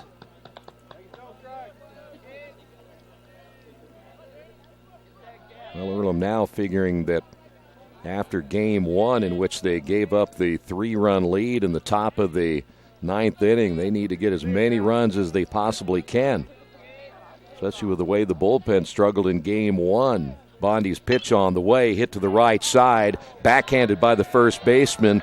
He'll step on the bag, and the Quakers come up empty in the bottom half of the 4th.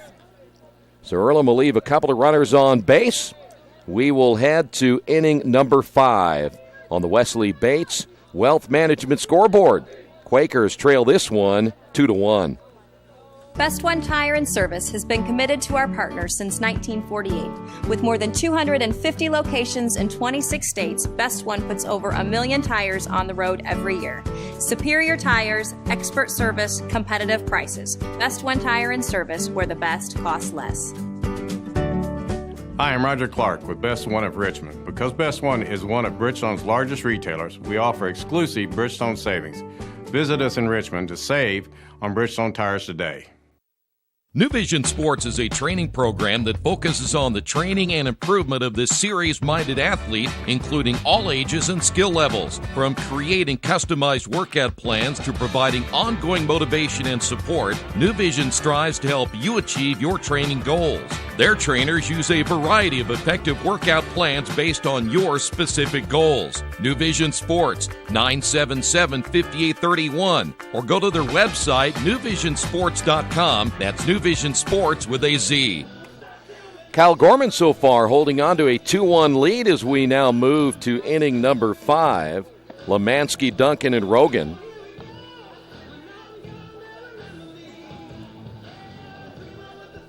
Now for Lemansky, a strikeout victim caught looking back in the 2nd inning. Leading off the top of the 5th, number 9, Alex Lemansky. Now so far, combined 3 runs, a combined 5 hits, and a combined 3 errors. Just not a whole lot going on offensively here in game number 2 as Lemansky steps to the plate. And Gorman set to throw, and his pitch is in there for a strike.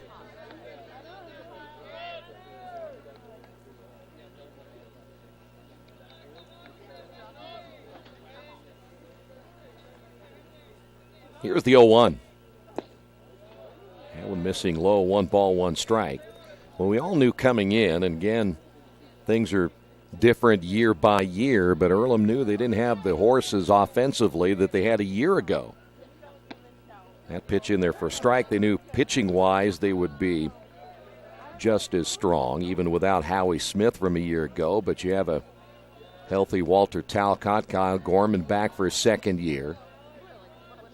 But they got to find a way to put some offensive runs together as that pitch low 2-2, and they just don't have the home run hitters they had a year ago.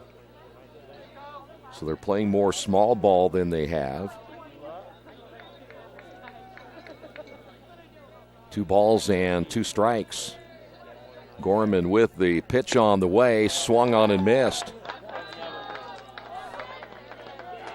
So Lemansky strikes out. There's 1 away, and that'll bring up now Duncan.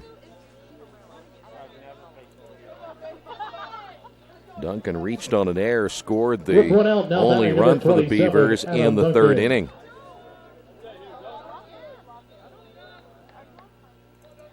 And here's the, well, I would consider the star of the game so far for Bluffton, the way he hit in that first game. That pitch is in there for a strike. A guy that was hitting well under 200 ended up getting a couple of base hits. That one hit foul. No balls and 2 strikes.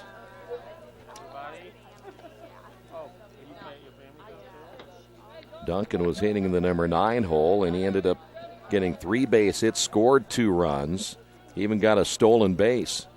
Earned him the right to start in game 2 as time is called.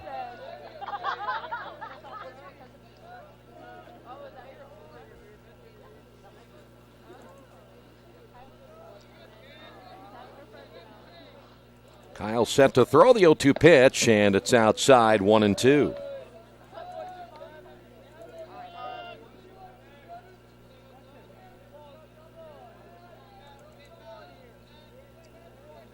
Here's the 1-2 pitch. Hit foul.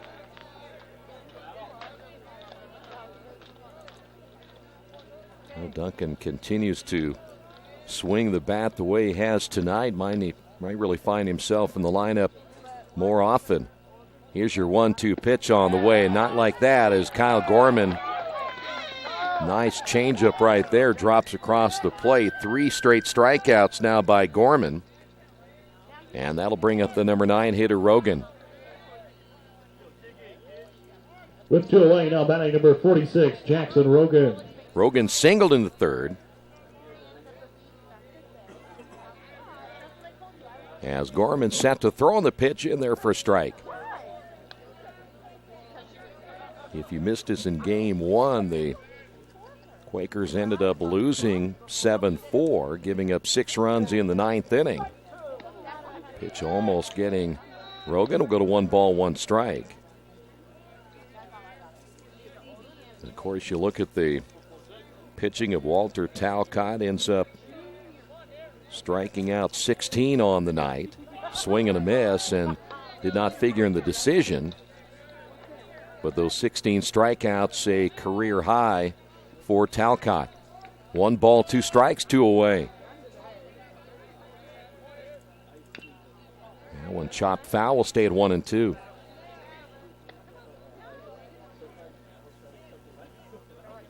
And you can check your schedule on GoEarlham.com, but big series coming up April 4th at Rose-Hulman. They're a team that is struggling a little bit this year, but they're very, very tough there.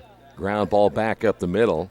Pensura at the bag. The throw is off the mark, and now we wait and see if they thought that the throw pulled Danny Dopp off the base or if they think that Rogan ended up beating it.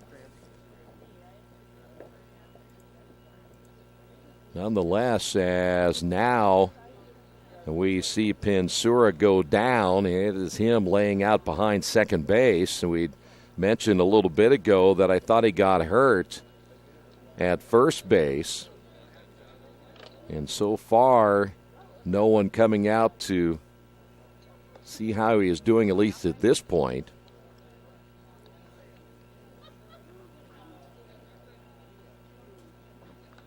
Quakers have been generally, when you look at the season they had last year, they've been pretty much injury-free, but this year they've had some injuries to several key players. By the way, that last at-bat for Rogan has been listed as an infield base hit, so that's the scoring there. We'll see Rule come up next, and well, they're going to leave Pensura in, or at least Pensura says he's going to stay in. No one from the coaching staff had come out, nor the trainer, to talk with Pensura. So here's Rule now, the leadoff hitter. Rule is 0 for 2. The stretch and the pitch. Outside, 1 ball, no strikes.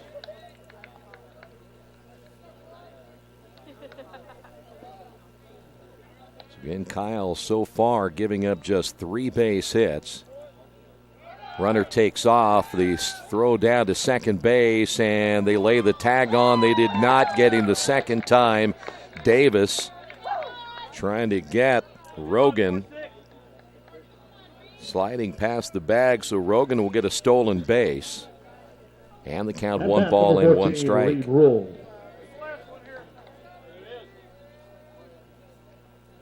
So once again, the Beavers have a runner in scoring position. The stretch by Gorman. The pitch on the way is a breaking ball that stays up high, 2-1.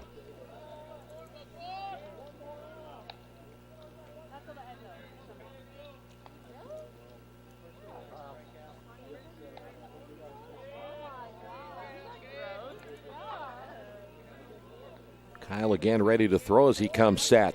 The 2-1 pitch. That's in there for a strike. That's a pretty good pitch.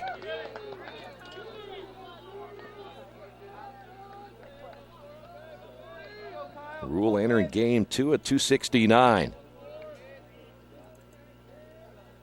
Runner at second base, Rogan. Quakers on top 2-1. Bluffton chance to perhaps tie it right here. The pitch. Popped him up, foul, and that'll go out of play. And we will stay at 2 balls and 2 strikes.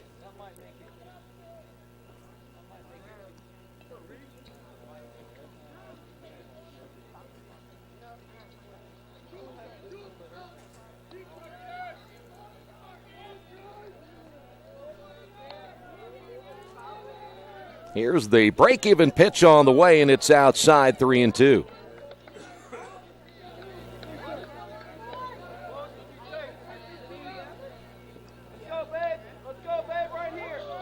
Well, if you're Rule, you're looking for something around the plate, and of course, on the other side of that ledger, Gorman doesn't want to give up a walk right here. They'll throw back to second base. Davis lays on the tag, but Rogan in under the tag.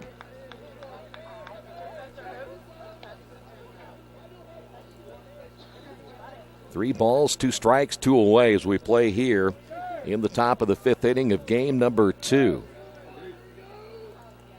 Quakers now looking for a split. The pitch. Popped up and out of play again. Good at bat here for Rule.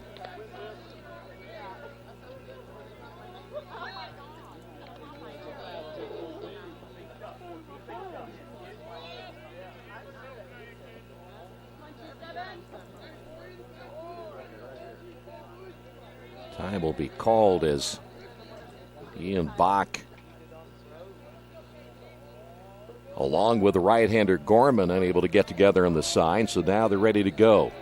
2 away, here's the pitch, and got him swinging. Nice pitching by Kyle Gorman. We will head to the bottom half of the 5th inning as Gorman strikes out the side. On the Wesley Bates Wealth Management scoreboard, Quakers lead at 2-1. As an internet service provider, Parallax Systems offers reliable residential high-speed internet service and business service. With a fiber backbone reaching over 150 miles, we have created a multifaceted delivery system. Our dark fiber leasing has proved beneficial to public and private sectors alike. Parallax serves Wayne County and surrounding areas. Parallax Systems, when speed matters, a division of Richmond Power and Light.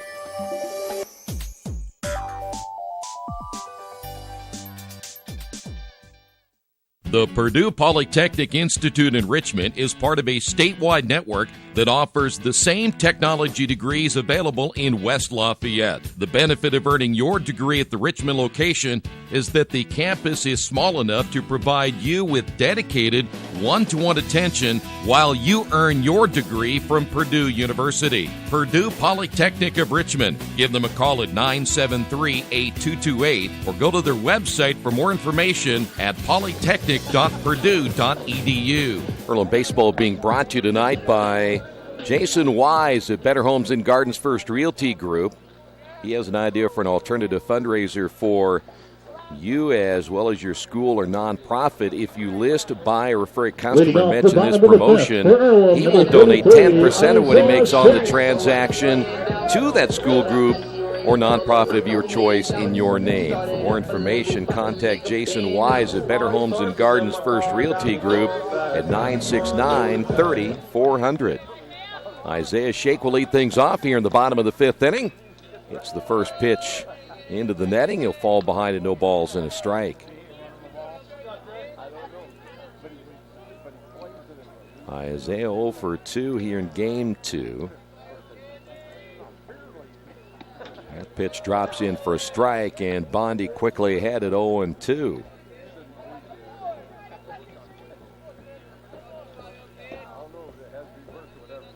The 0-2 pitch, swing and a miss, got him on 3. And there's 1 away here in the 5th inning.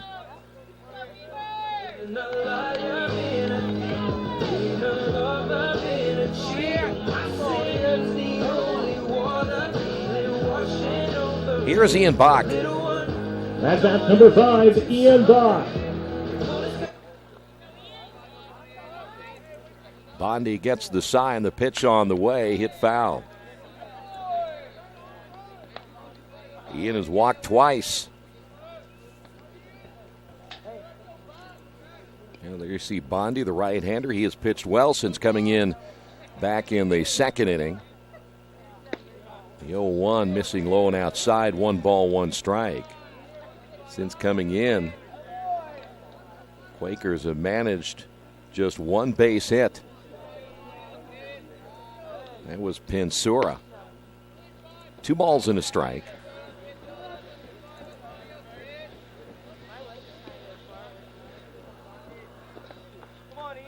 I'll take that back. 2 hits. In fact, you look at the top of the order, Jandro had a infield base hit. That's going to get through. Latkovsky unable to come up with it. It's short, and so the Quakers pick up their 4th hit. And for Ian Bach, he's been on base now 3 times. Now batting number 26, Dre Davis. Here's Dre Davis.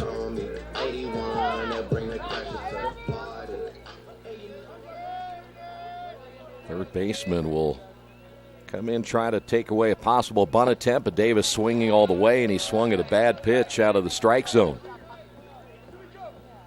Lemansky will stay in front of the bag at third. No balls in a strike now to Davis. Bondi will come set. And the pitch on the way is low and inside. 1 ball, 1 strike. Davis flew out back in the first inning and flew out in the third.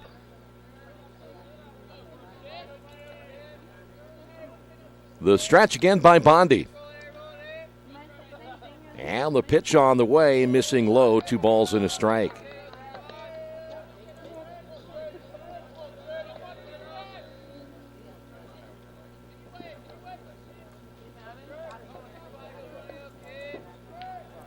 Davis back in as Bondi checks the runner first. The pitch on the way, grounded. In fact, that's going to be a base hit between third and short. So Davis with a single. And now the Quakers back-to-back base hits will bring up McFadden. Stepping up to the plate, number 16, Andrew McFadden. Quakers now with 5 hits. Brief meeting as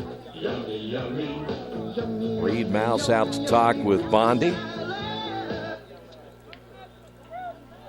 And now it's McFadden. Walked and scored in the second, flew out in the third. Bondi will come set, and the pitch is low for a ball. And now there's a right-hander warming up for Bluffton. That'll be number 38.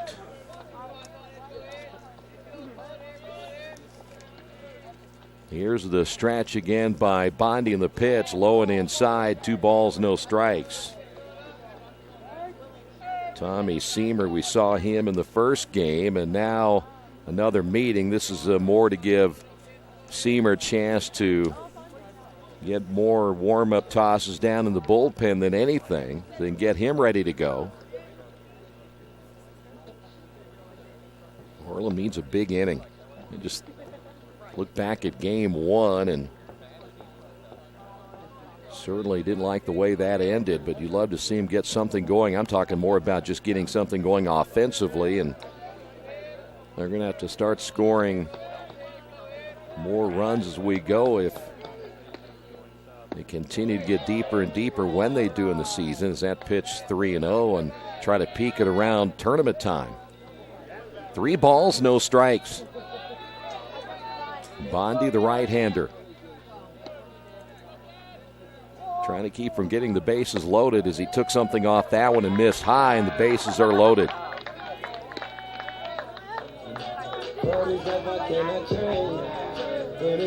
Here is Kendall Baker.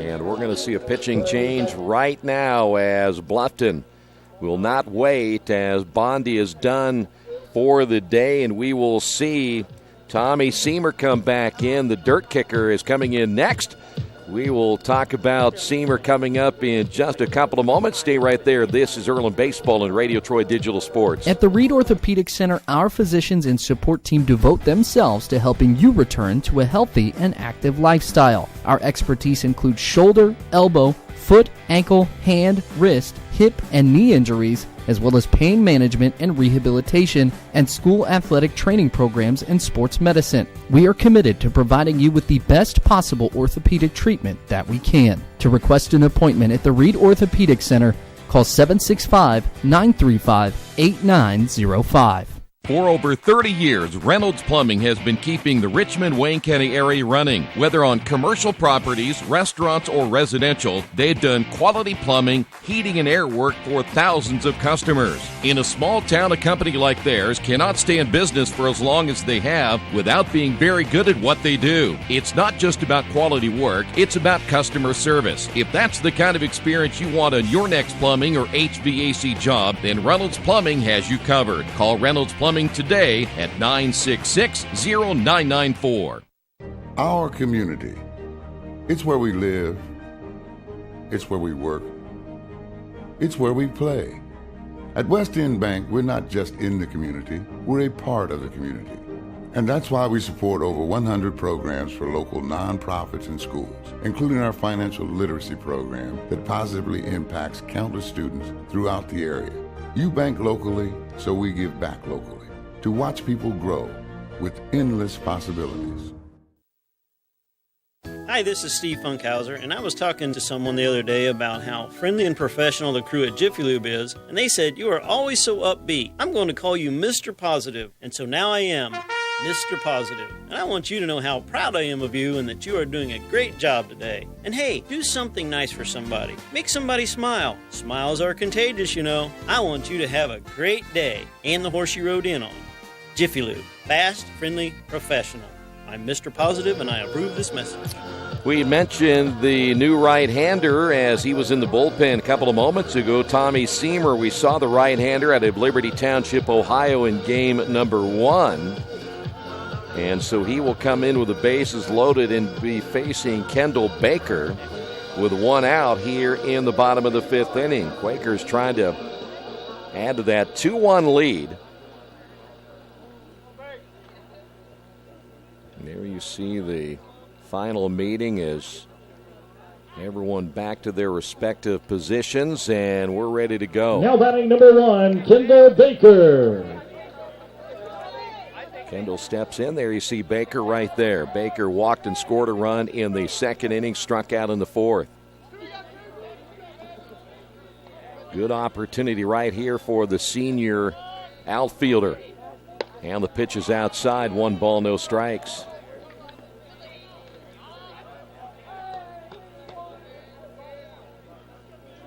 The stretch by Seymour and the pitch.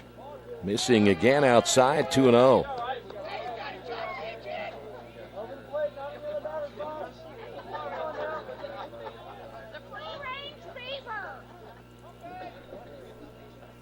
Here's your 2-0 pitch. Swung on and hit foul. Good cut that time by Baker.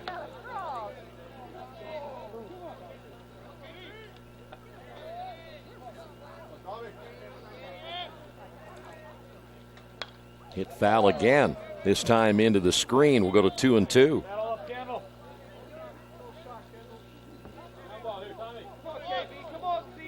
And Baker just wants to get this one in the gap if you can. Score a couple of runs. The stretch and the pitch. Fouled it off. Baker stays alive. And again, we've talked about that time and time again this season. Don't let the umpire decide that final strike.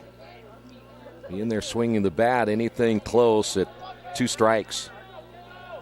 Seymour gets the sign from Mouse. Here's the pitch on the way. Popped him up. Third baseman Lemansky, and he drops it. That's an infield fly rule, though, as the batter will be out. So 2 away. They must be having, of course, we saw Baker, or actually Davis, have a difficult time. Number 22, Brian Pizzera. With a fly ball earlier. 2 away, and here's Pensura. And now I'm sure that ball gets above the lights. It's probably hard to pick it up. Pensura takes that pitch inside. 1 ball, no strikes. No, Pensura, again, we're concerned a little bit about possible injury when he slid back into first base as that pitch is up high, 2-0, and then he went down after throwing to first base in the last inning. Stayed in the ball game. In fact, no one really came out and checked up on him too much. Probably felt he's had that situation before and it was okay.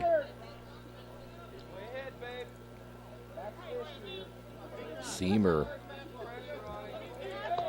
Here's the stretch and the pitch. Hit foul.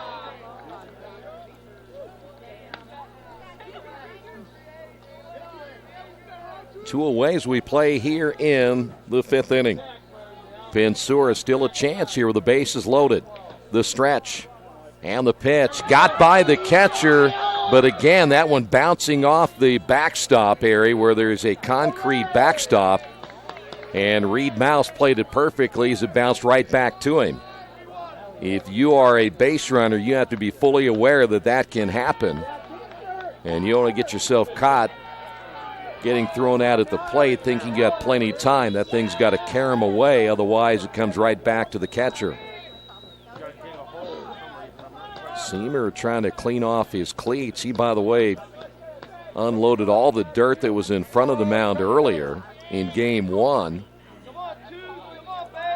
So he is back in trying to find his footing. Here's your 3-1 pitch, and it's outside for ball 4, and he walks in a run. And the Quakers now lead it 3-1. You're getting to be a big boy. So now Jandro will step to the plate. Jandro singled his last time up. And now we have a pinch runner, I believe, down at first base. Pinch running at first base, number 42, Sam Sprocket. Sam Sprocket.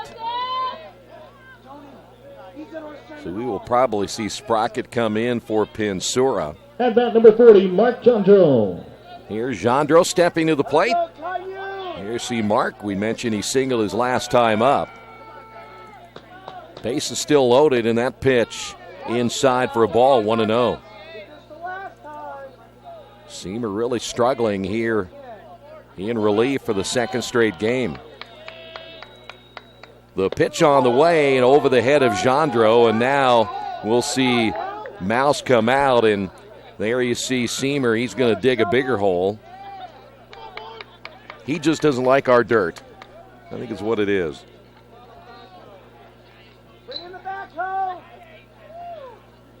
Someone just yelled, bring in the backhoe. I think he's dug a deep enough hole already.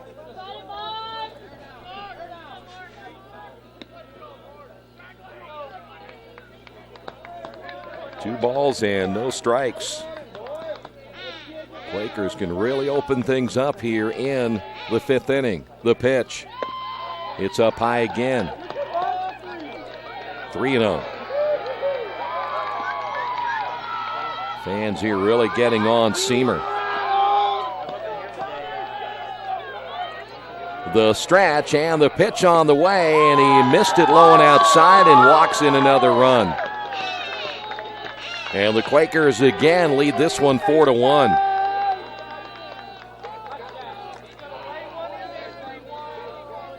That is 2 straight walks and now a visit to the mound. Well, there's another right-hander throwing. I don't know if he's quite ready to go, but they may not have any choice. As we will see Mike Aman, number 28, right-handed pitcher out of Dublin, Ohio. Well, they're going to leave Seamer in, though he is again struggling in this 5th inning. 4-1 Quakers. Here's Robertson.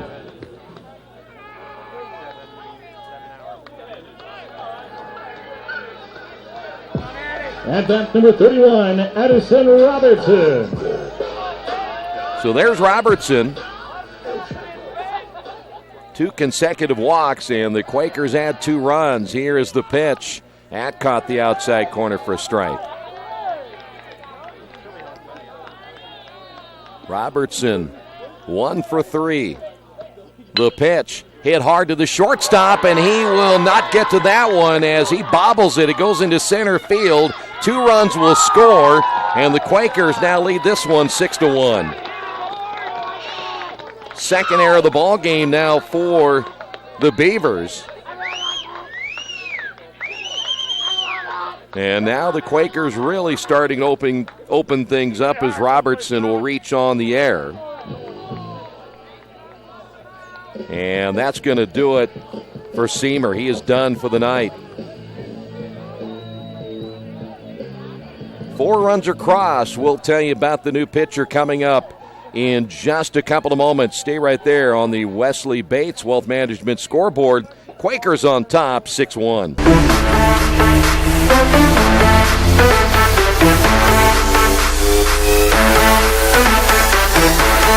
Popped him up, right field. That'll do it. Quakers win it.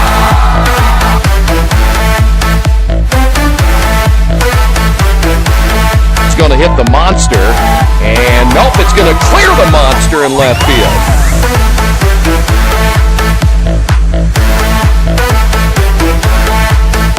Pitch hit well. Goodbye. See you later. This one is no doubt about it. If your car's parked out there, be careful.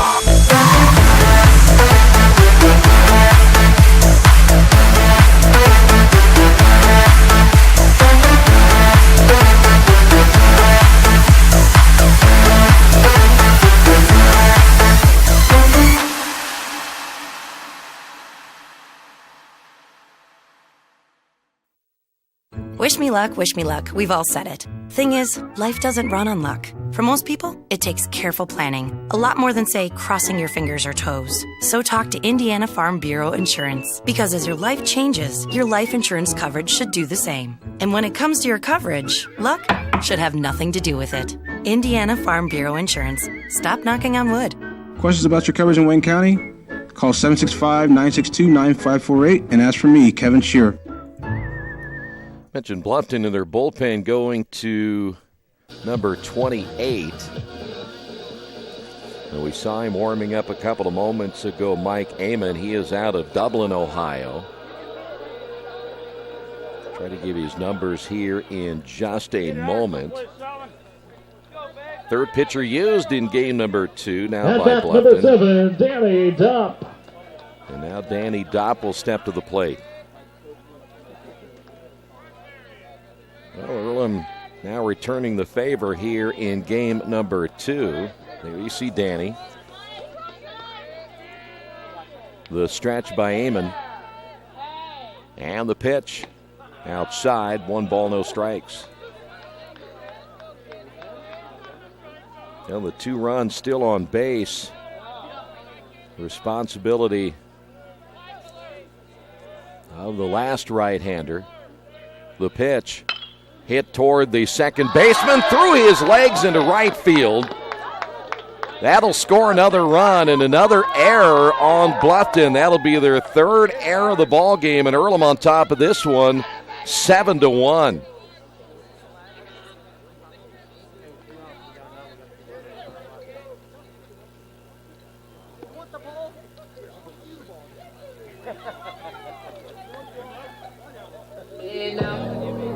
Now batting number 33, Isaiah Shea.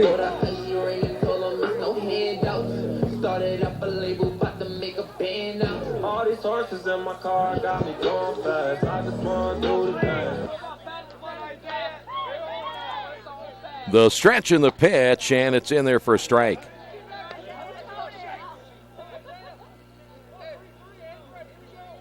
Well, this is where it really all started as Isaiah Shake led off the inning with a strikeout. Quakers now with 5 runs. Runners will take off, and there is nowhere to throw as a double steal now for the Quakers.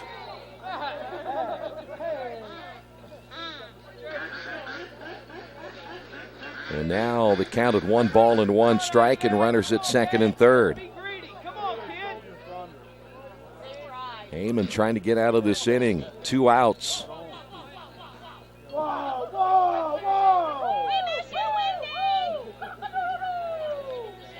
Stretch once again by Amon. And the pitch way outside. Gets away from the catcher, but again with a short area behind the home plate. The runners cannot advance. 2 balls and a strike. By the way, Seamer gives up 1, 2, 3. He's going to give up all 5 runs, maybe one more, depending on Robertson down at third.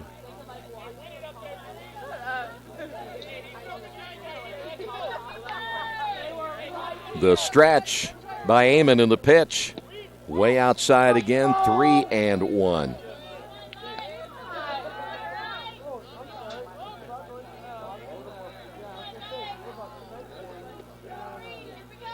Isaiah 0 for 3.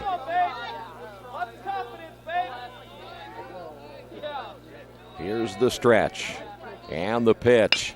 Grounded over the middle. Rogan, the second baseman, throws to first, and that's going to do it for a productive inning for Earlham. As they will pick up 5 runs. 7-1. And on the Wesley Bates Wealth Management scoreboard, Earlham on top of this one, 7-1. For over a century, Richmond Power & Light has been providing safe, reliable energy to the citizens and businesses of Richmond and the surrounding area. Through their dedicated and talented employees, they are advancing their tradition of exceptional service through new technology, training, and efficiency in everything they do. Richmond Power & Light provides reliable, low-cost energy and technology services in a customer-focused, environmentally responsible, safety-conscious manner. Richmond Power & Light. Together we make powerful partners. At Square Donuts, we take our donuts seriously, and apparently so do our customers. Square Donuts is by far the #1 donut shop in Richmond. At Square Donuts, we bake our donuts, cinnamon rolls, long johns, and many other varieties fresh daily. Donuts became our family tradition and business in 1967, and we've continued through 3 generations. Square Donuts in Richmond has 2 locations, including 1241 Northwest 5th Street and 3637 East Main in the Hoppy Jeweler Plaza. Square Donuts of Richmond. We never cut corners and never will. Head to the 6th inning and a couple of changes for the Quakers as Sprocket will come in. He'll be at third base. Gendro will move to short. So for Pinsura, he is done for the night. They'll tend to see what, again, the injury may be. Again, he played through it and continued to play even after the injury occurred. Now the Quakers have a 6-run advantage here in the 6th inning. Gregory, Golden, and Latkovsky all due up here for the Beavers. Leading off the top of the 6th, number 20, Colin Gregory. Well, Bluffton won the first game, and I don't think no one's happy unless you get a sweep, but come in here and get that first win as Gorman's pitch is a off-speed pitch, swung on and missed. But you have to feel good that you walk in here and get a win against the defending champions on their home field. That one is hit well. Right at the left fielder, though, as McFadden will haul that one in, and there's one away.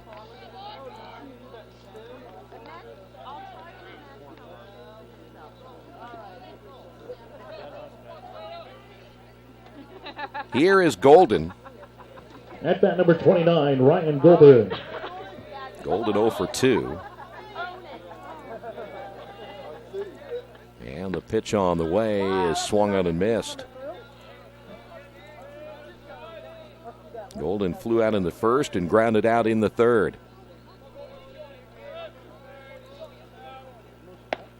Took something off that one and just missed outside. 1 ball, 1 strike.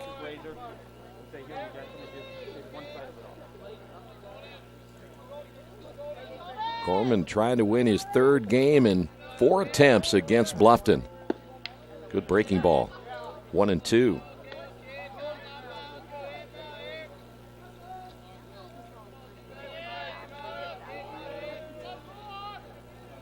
Here's the 1-2 pitch. Outside, 2 balls, 2 strikes. It will take some getting used to. The Beavers would come in, play a game, then we'd see him a couple of weeks later, and then a couple of weeks later after that. There's a swing and a miss. Nice pitch again by Gorman. As Golden strikes out, there's 2 away, and here's Latkovsky. But you play Bluffton, how the schedule worked out. You play Bluffton and then see him again later and later. But now you play him in 2 games, everything doubleheaders. The pitch by Gorman is low, 1 ball, no strikes. And what makes it even a little bit different from what we have seen now that you're cut down to 18 games is the pitching rotation a little bit different too. Here's the 1-0. Breaking ball stays inside, 2 balls, no strikes.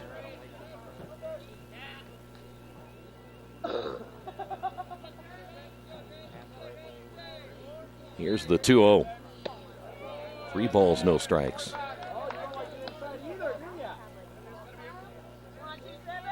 Latkovsky singled back in the 2nd inning, grounded out in the 4th.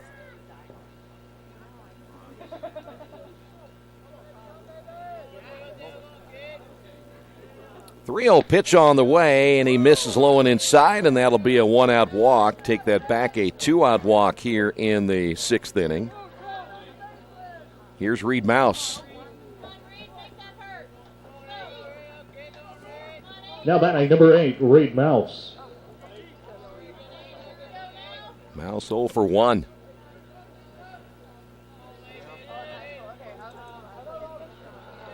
The stretch by Gorman in the pitch. Fly ball, and that will go out of play.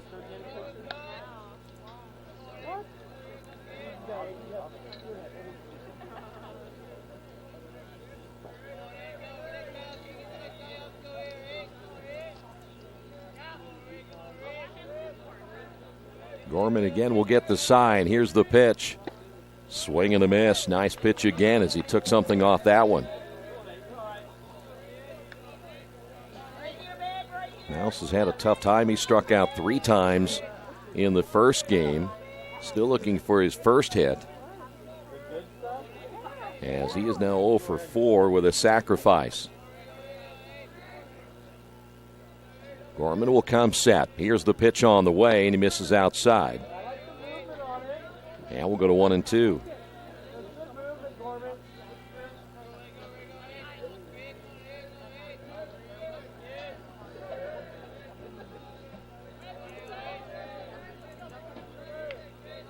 The 1-2 pitch. Popped him up on the right side, and that too will go out of play.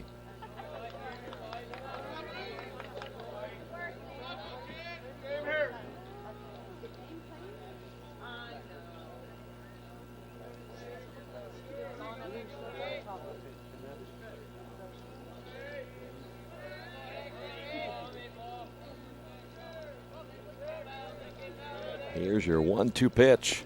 Swung on and missed. And that'll do it here in the top of the 6th inning. On the Wesley Bates Wealth Management scoreboard, Quakers on top of this one, 7-1. Our community. It's where we live. It's where we work. It's where we play. At West End Bank, we're not just in the community, we're a part of the community. And that's why we support over 100 programs for local nonprofits and schools, including our financial literacy program that positively impacts countless students throughout the area. You bank locally, so we give back locally to watch people grow with endless possibilities. Some people are born lucky. Other people take luck into their own hands, avoid stepping on sidewalk cracks, and wouldn't dare walk under a ladder. But whether you were born with luck or make your own, when it comes to your insurance coverage, luck should have nothing to do with it. So talk to Indiana Farm Bureau Insurance today or visit them online at infarmbureau.com to purchase an auto policy. Indiana Farm Bureau Insurance. Stop knocking on wood. Questions about your coverage in Wayne County? Call 765-962-9548 and ask for me, Kevin Shearer. New Vision Sports is a training program that focuses on the training and improvement of this serious-minded athlete, including all ages and skill levels. From creating customized workout plans to providing ongoing motivation and support, New Vision strives to help you achieve your training goals. Their trainers use a variety of effective workout plans based on your specific goals. New Vision Sports, 977-5831, or go to their website, newvisionsports.com. That's New Vision Sports with a Z. We head to the bottom half of inning number 6 as Ian Bach will lead things off for the Quakers. Bach, Davis, and McFadden all due up.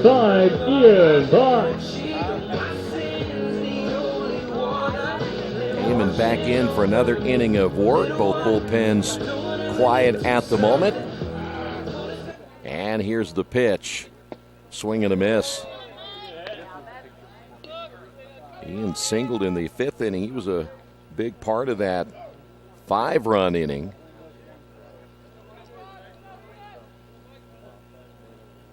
That one hit well, but foul.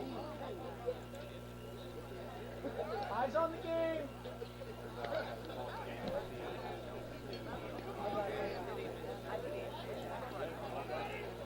No balls and 2 strikes.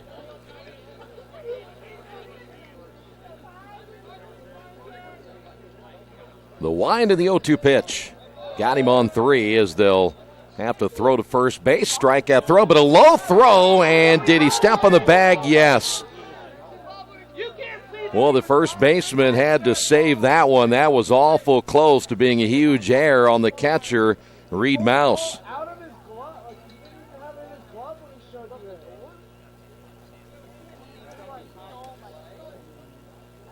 So now 1 away.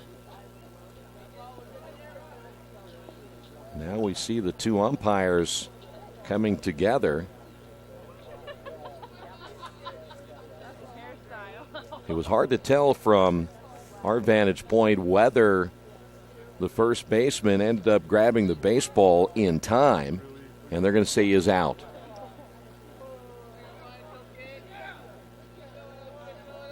Winiarski was the first baseman who saved the error. 26, Trey Davis. So score that one. Strikeout, throw out for out number 1. Here's Dre Davis, and the pitch is inside. 1 ball, no strikes.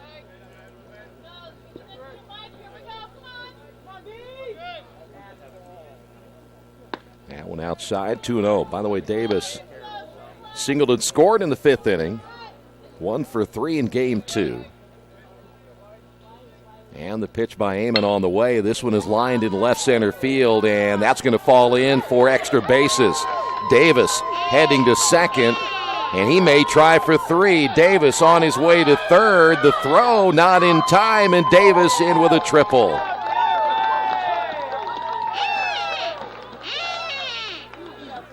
So Davis, his second base hit. And now we'll see McFadden step to the plate.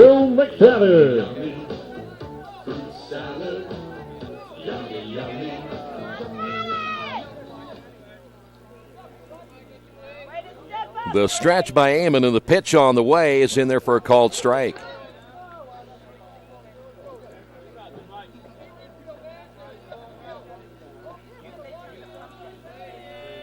The 0-1. That's chopped foul left side. And we're going to no balls, 2 strikes. McFadden has walked tonight twice. He has scored twice here in game 2.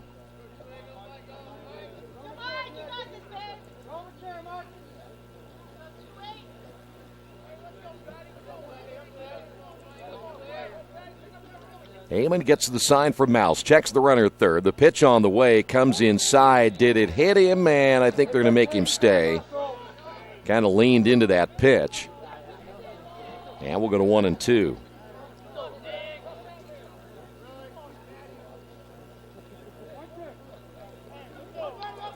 Certainly up to the discretion of the home plate umpire whether he really tried to get out of the way as that pitch is outside. 2 balls, 2 strikes.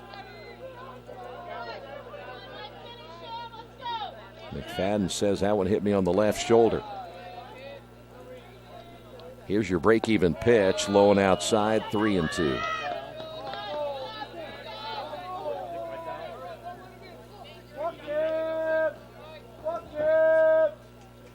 Well, Amon trying to survive a little bit here as you see the right-hander come set.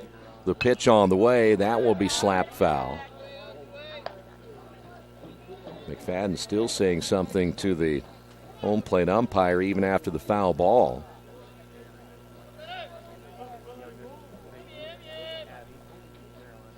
Three balls and two strikes, the stretch by Amon. The infield is in. The pitch on the way, hit to the right side. That, too, is a foul ball.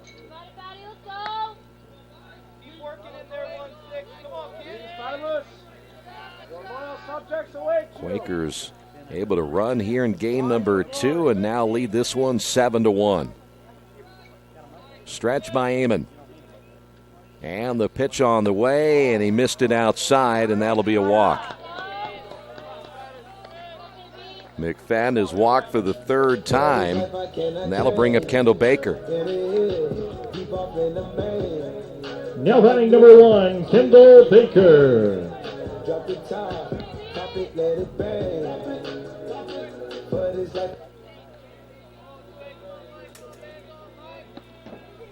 Here you see Kendall walked in the second inning, struck out. He is flown out. The runner at first takes off. Baker swinging, and that'll be fouled away. McFadden looking for his second stolen base of the ball game. Quakers now have 2 in double figures in stolen bases on the year. One of those is Robertson, the other one Pinsura. Time called.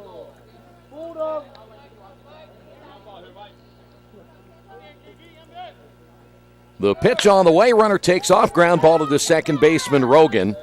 He throws on to first and gets the out there, but a run will score, and the Quakers now lead it 8-1.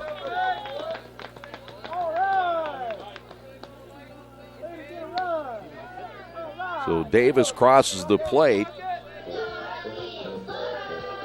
Here is Sprocket.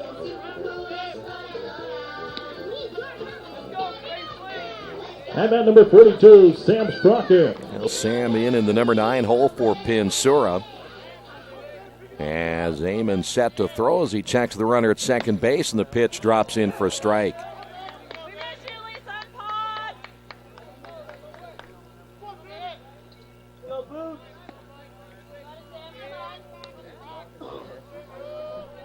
Two away as we play here in the bottom of the 6th inning. The pitch swung on and fouled as Sprocket gets just a piece of it.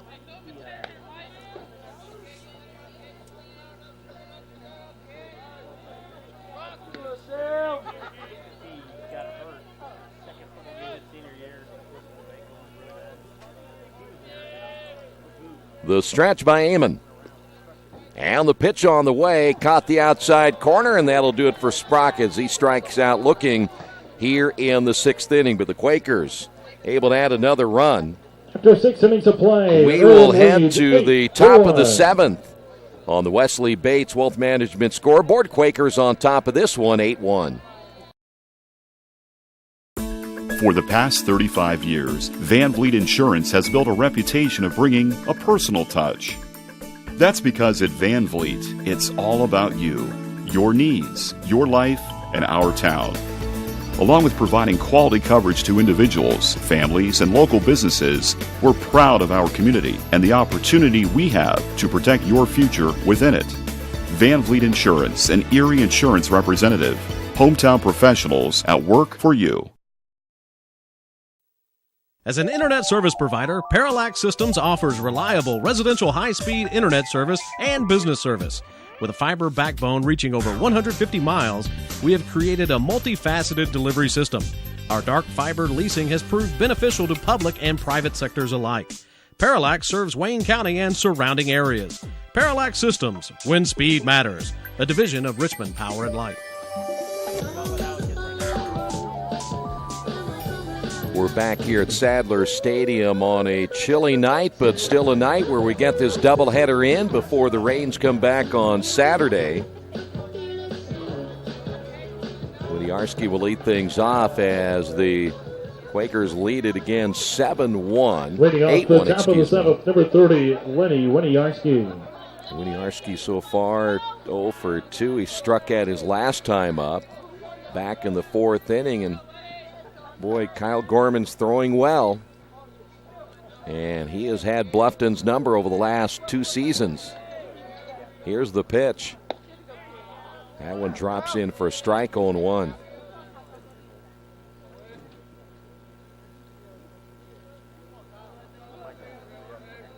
Gorman very rarely shakes off a sign. As that pitch on the way, inside, 1 ball, 1 strike.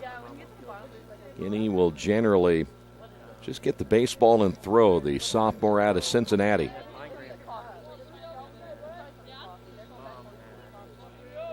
There you go. They just kind of waits for the sign he wants. That pitch outside, 2 balls and a strike.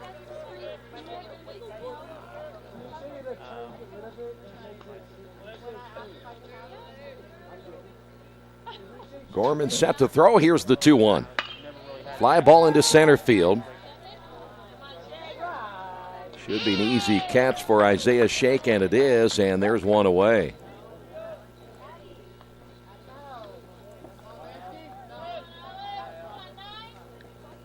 Here's the third baseman, Lemansky, it will be Lemansky, the left-handed hitter. Always look for a pinch hitter when we start getting late into the ball game.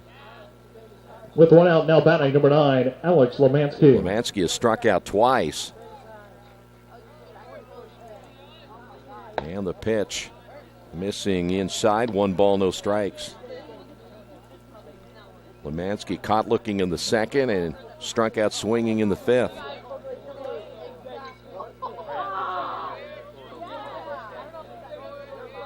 Here's the 1-0. 2 balls, no strikes.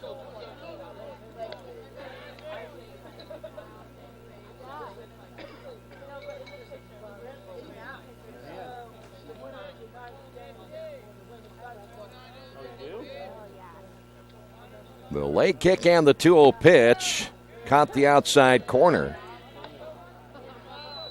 Lemansky may have thought that was too far outside. See the left-hander stepping out for just a moment. Here's your 2-1 pitch on the way. It's low, 3-1. We'll go back here. Gorman, how many walks has he given up? I don't think he's given up many. There's 1 in the 6th inning, so just 1 walk so far.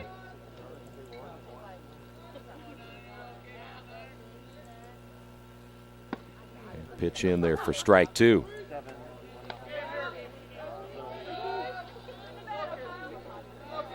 Three balls, 2 strikes. 1 away here in the 7th.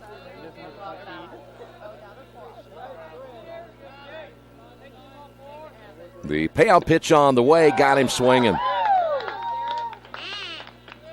Boy, Gorman just quietly getting the job done. 3rd strikeout of Lemansky, and here's Duncan.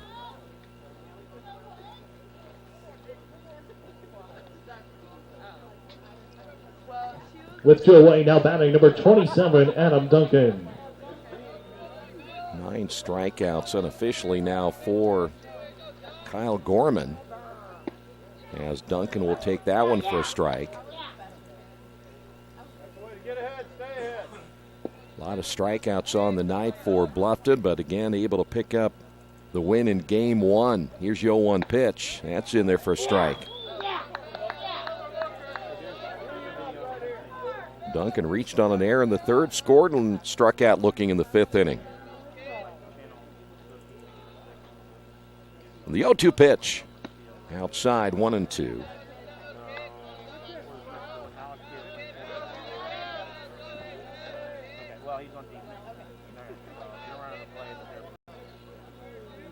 Gorman, you see now he does shake off a sign right there as he wanted to come with the fastball, missed outside, 2-2.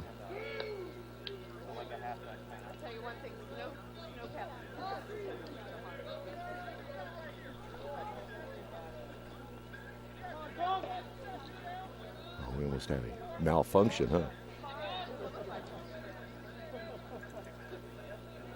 2 balls and 2 strikes.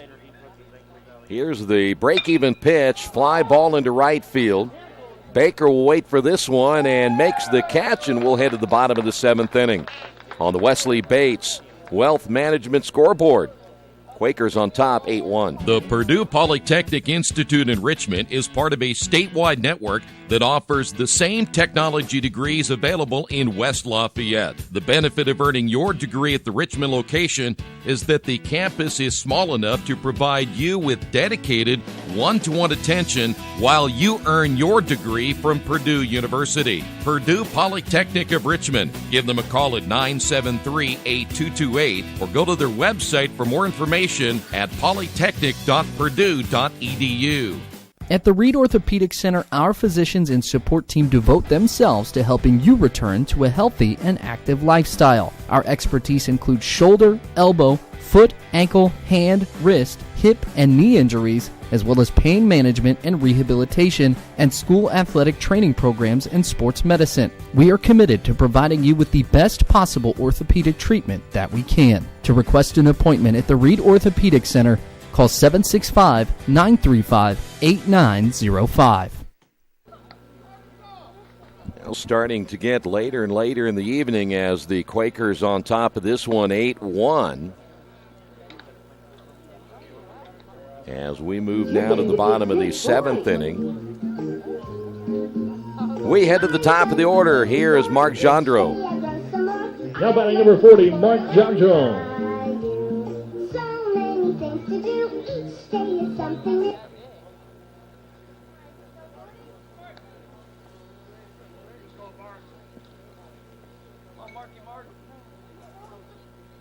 Here's the pitch by Amon, is high and inside. 1 ball, no strikes. Mark's been on base twice, and he gets hit again. Got hit in the first game. He'll get hit in game 2. So once again, Mark will take another one for the team and head on down to first base.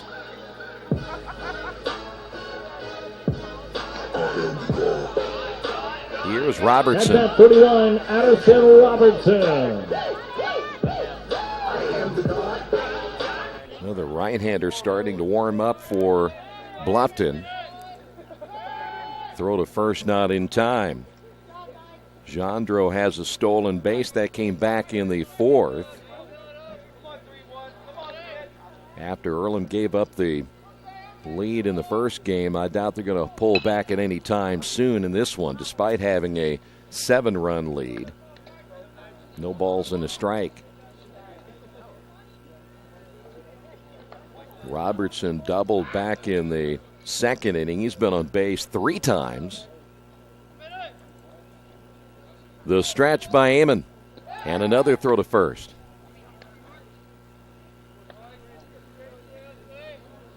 Quakers so far, they've managed 6 hits, 3 hits on the board by Bluffton here in game 2. The stretch and the pitch.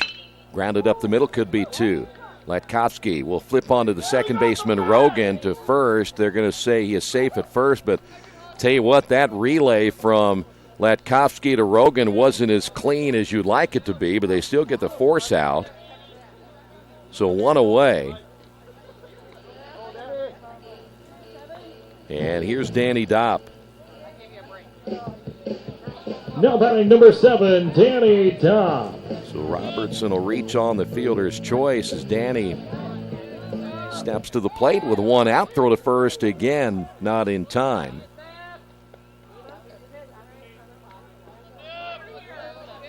Danny looking for a base hit here in the 2nd game. He's been on base twice. The stretch by Amon, and the pitch, runner takes off. The pitch in there for a strike, but nothing that Mouse can do. He didn't even try to throw down to second, but still a stolen base.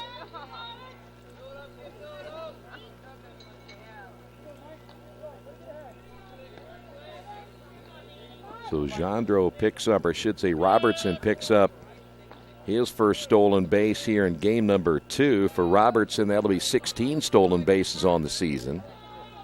And the Quakers now have a runner in scoring position here in the 7th. The stretch again by Amon. Check of the runner at second. Here's the pitch on the way. A little sidearm action that time, and looked like Danny went around. If he didn't, the umpire thought he did anyway. So it's 0-2.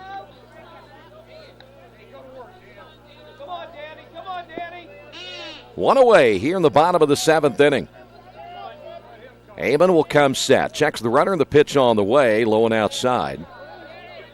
Ball got away from the catcher Mouse, but nothing in the advancement of Robertson at second base.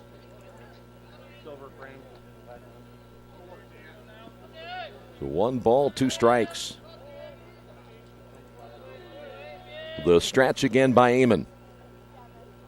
And the pitch on the way, breaking ball low and outside. We'll go to 2-2.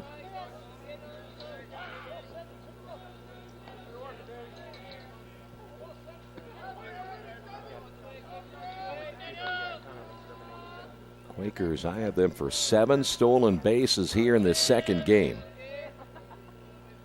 The pitch on the way, grounded toward the shortstop, and he bobbles it again. It has been a rough night defensively for the Beavers. That'll be they're going to give him a hit on that one. So for Danny Dopp, he'll get a base hit. Now runners at first and third. Here's Isaiah Shake.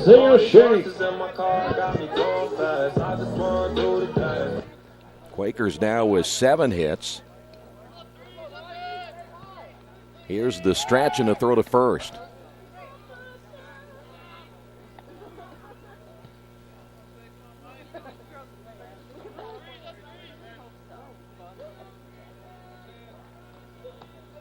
Amon once again set to throws. He'll check both base runners, and again a throw to first, and he gets away. Well, you throw it too many times, eventually you're going to throw it away, and he did right there.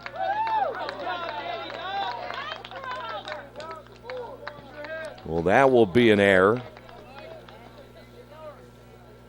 Robertson able to walk across the plate. By the way, Danny Dopp will stay at first base. And Earlham on top of this one now 9-1.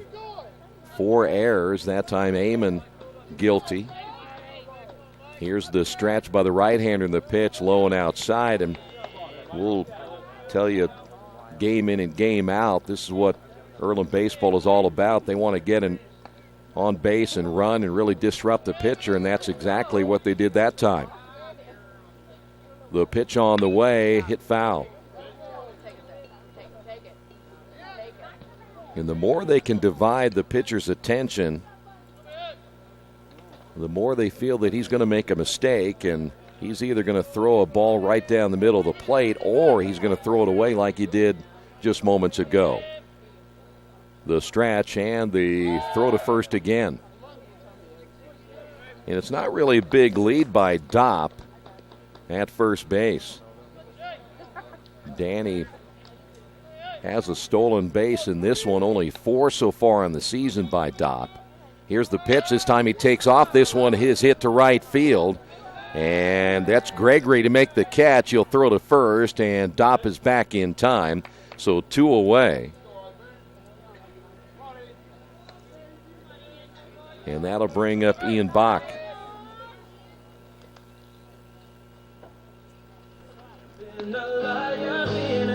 Now batting number 5, Ian Bach.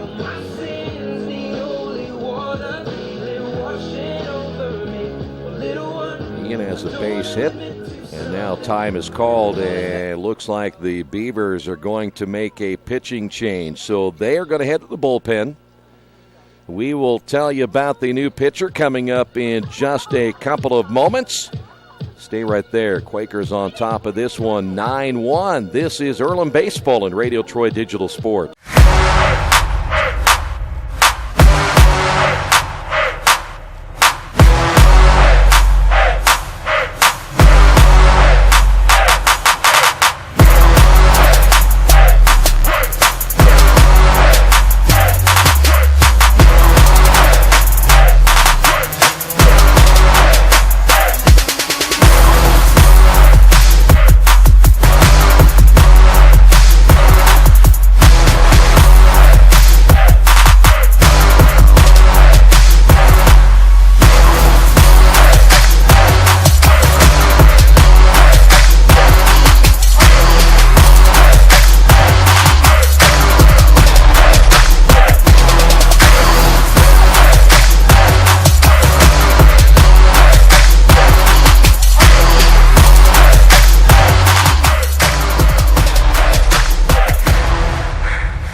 For over 30 years, Reynolds Plumbing has been keeping the Richmond-Wayne County area running. Whether on commercial properties, restaurants, or residential, they've done quality plumbing, heating, and air work for thousands of customers. In a small town, a company like theirs cannot stay in business for as long as they have without being very good at what they do. It's not just about quality work, it's about customer service. If that's the kind of experience you want on your next plumbing or HVAC job, then Reynolds Plumbing has you covered. Call Reynolds Plumbing today at 966-0994.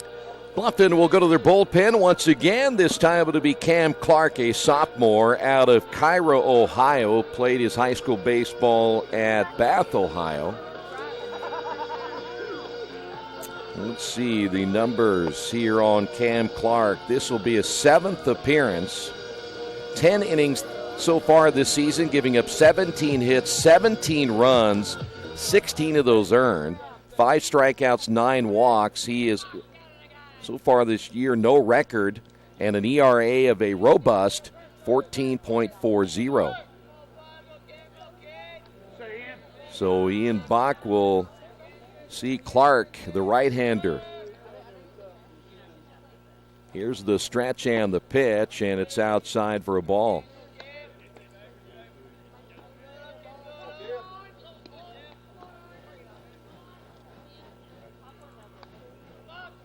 Two away, and the pitch.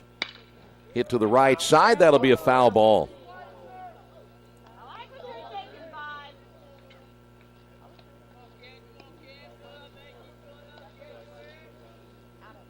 Ian's been on base 3 times here in game number 2. Walked the first 2 times and then singled and scored part of that 5-run inning. The stretch by Clark, the pitch on the way, it's outside.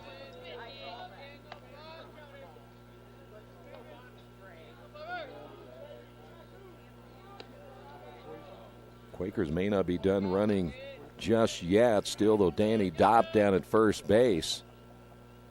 2 balls and 1 strike. As Bach steps back in, here's the stretch and the pitch. Swing and a miss. Big cut that time by Ian Bach. Now we'll go to 2-2. There's Clark.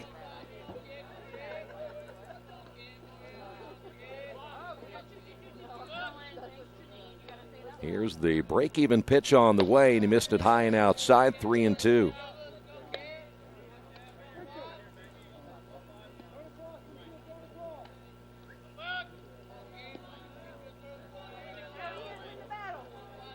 Three balls, 2 strikes. Runner at first should get a pretty good jump right here with 2 away, and it's outside for ball 4.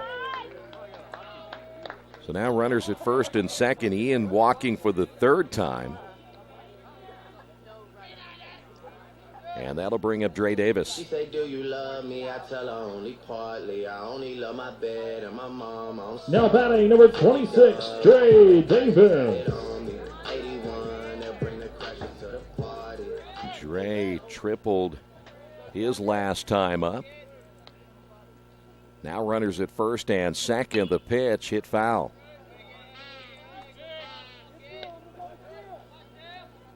Davis 2 for 4. He has scored twice. A couple of base hits, and again, including that triple in the 6th inning.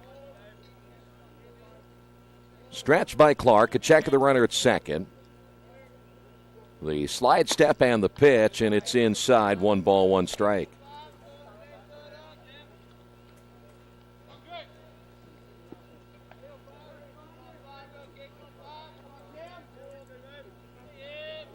Clark again will come set. And the 1-1 pitch is outside, 2-1. Kind of felt that if the Quakers could get to this bullpen that it would be a long night for Bluffton. And they really do struggle out of the bullpen. Here's the 2-1 pitch. That one is swung on and missed. And we'll go to 2 balls, 2 strikes.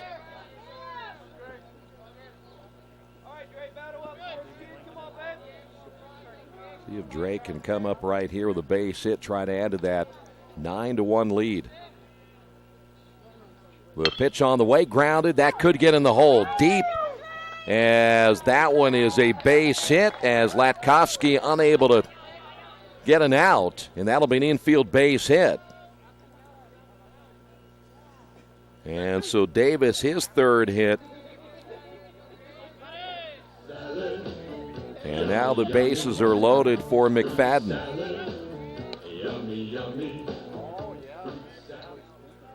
So now McFadden steps to the plate. The stretch by Clark, the pitch on the way, and it's low, ball one.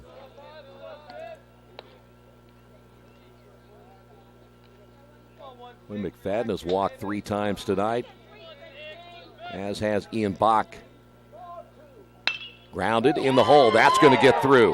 1 run will score, and the Quakers will play base to base as Danny Dopp crosses the plate. Quakers now with 10 runs to go along with those 8 hits. And Earlham on top now, 10-1.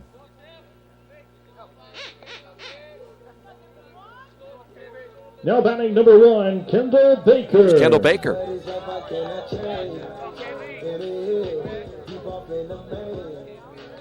Kendall getting his first look at the right-hander Clark. Bases loaded. Here's the pitch on the way, and it's low for a ball.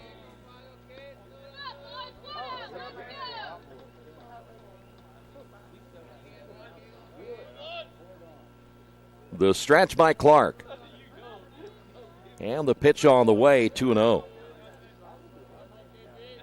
That one caught a piece of Mouse behind the plate. He got beat up pretty good early in this one.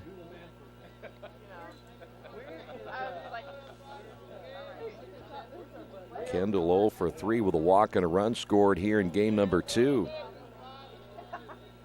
The stretch and the pitch on the way, swing and a miss. Ball that was probably out of the strike zone. Kendall trying to make contact here in the 7th inning. 2 balls and 1 strike. The stretch and the pitch, and another swing and a miss. Kendall now sees that count go to 2 balls, 2 strikes. Bach at third, Davis at second, McFadden at first. Chance here for Kendall to add to that 10-1 lead. The pitch. That one hit foul.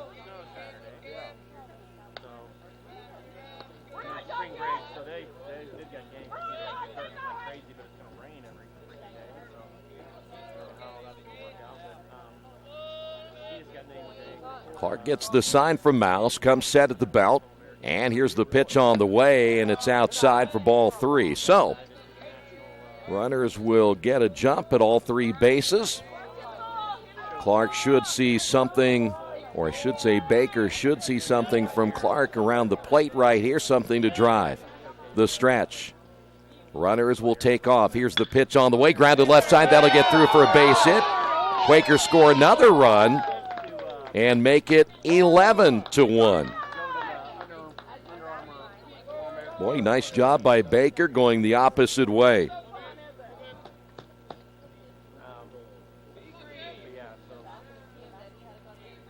And we'll see a change here, I believe, for the Quakers.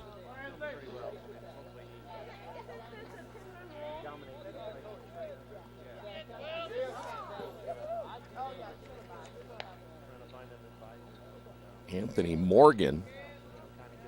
Pinch hitting for the Quakers, number 12, Anthony Morgan. Morgan hitting in the number 9 hole here in the 7th inning. Quakers a left-handed hitter. There you see Morgan. Quakers now with 9 hits. Actually take that back, 10 hits. And the pitch is outside, 1 ball, no strikes.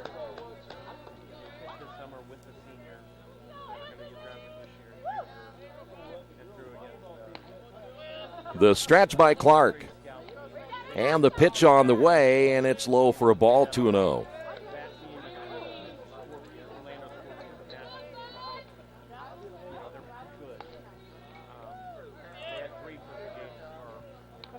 Here's the 2-0 pitch.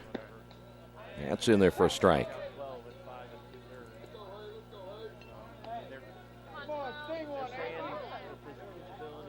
Means we'll see a defensive change or two for the Quakers in the 8th inning. Here's the 2-1 delivery on the way, grounded toward the shortstop. Latkovsky will flip on to second. They'll get the force there, but the Quakers come up with 3 more runs here in the bottom half of inning number 7.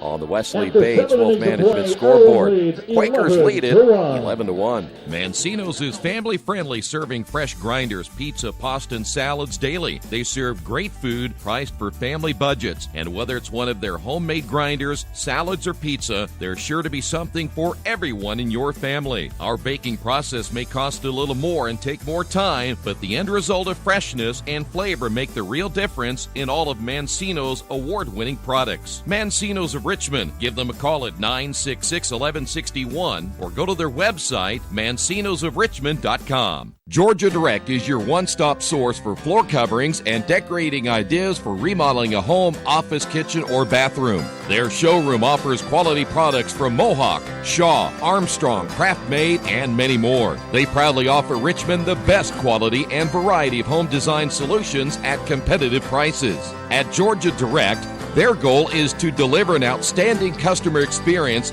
from selection through installation. Georgia Direct Carpets and Cabinets, 5200 National Road East, Richmond. Morgan in right field. Looks like Morgan will take over at third for the Quakers, and we will see James Grace take over in right field for the Quakers as well. So Grace will be hitting in Kendall Baker's spot. And we saw Morgan come in and hit in the number 9 spot as well.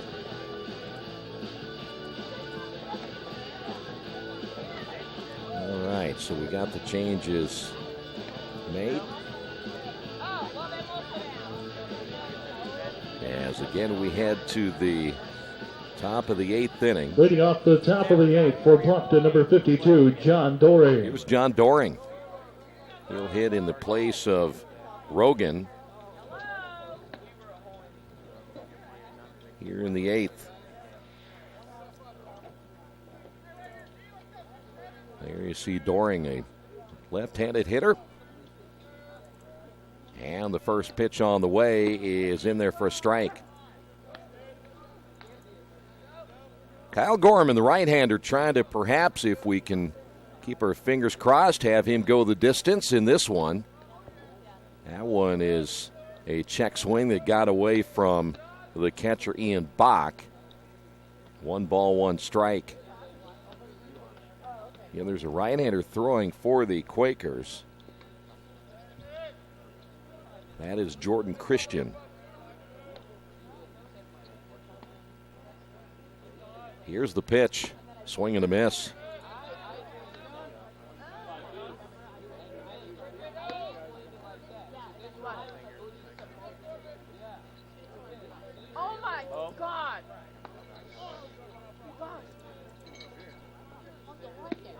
And pitch inside. 2 balls and 2 strikes. Doring back in as the pitch on the way. Hit well. That's a line drive and falls in front of Grace in right field. Has only the 4th hit now off Gorman here tonight. And Doring coming off the bench here in the 8th inning with a single. Now batting number 14, Reed Rule. Here's Reed Rule.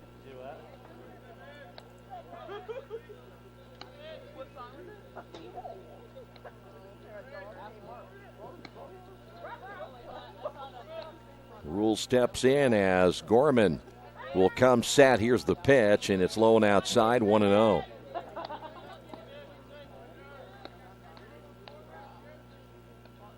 Rule is 0 for 3 here in game number 2. The pitch on the way is hit foul. And the count is even at 1 ball and 1 strike.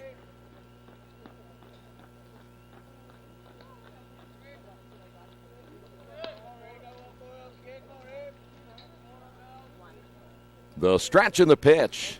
Breaking ball caught the inside corner, 1-2.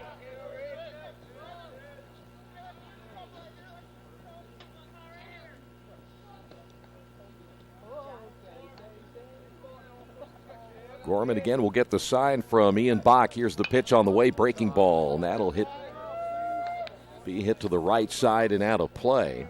And we'll stay at 1 ball, 2 strikes.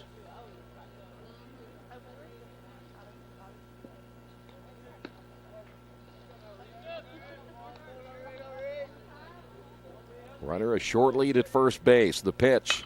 This one is hit to the right side. That'll fall in for a base hit. And now runners at first and second. So back-to-back singles.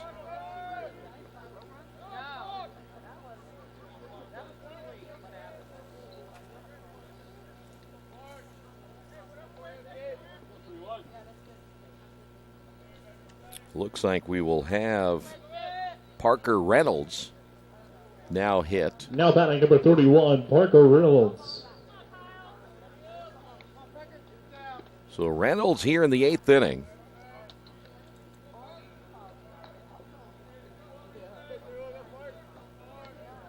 Five hits now by the Beavers here in game number 2 off Kyle Gorman. Time called by Reynolds.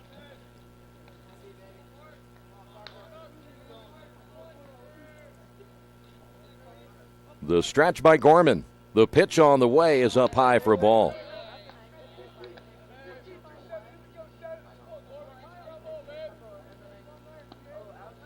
We saw Reynolds come in game number 1.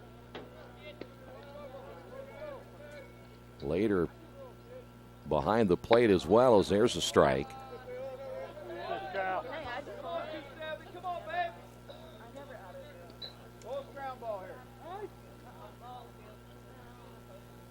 Ball got loose out of the bullpen, so time is called.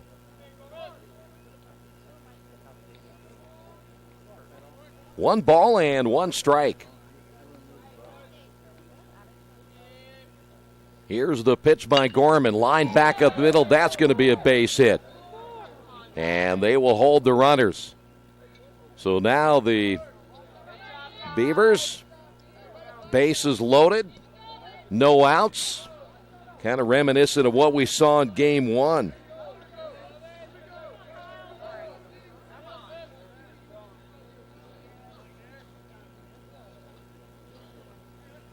Latkovsky is scheduled to hit here. We are going to see, I think, a pitching change. I think Gorman is done for the night before the next hitter comes to the plate, which is Garrett O'Reilly, who we saw as a pitcher. So the Quakers will go to Jordan Christian. We have a pitching change. We will come back and talk about Jordan in a moment. This is Earlham Baseball, Radio Troy Digital Sports.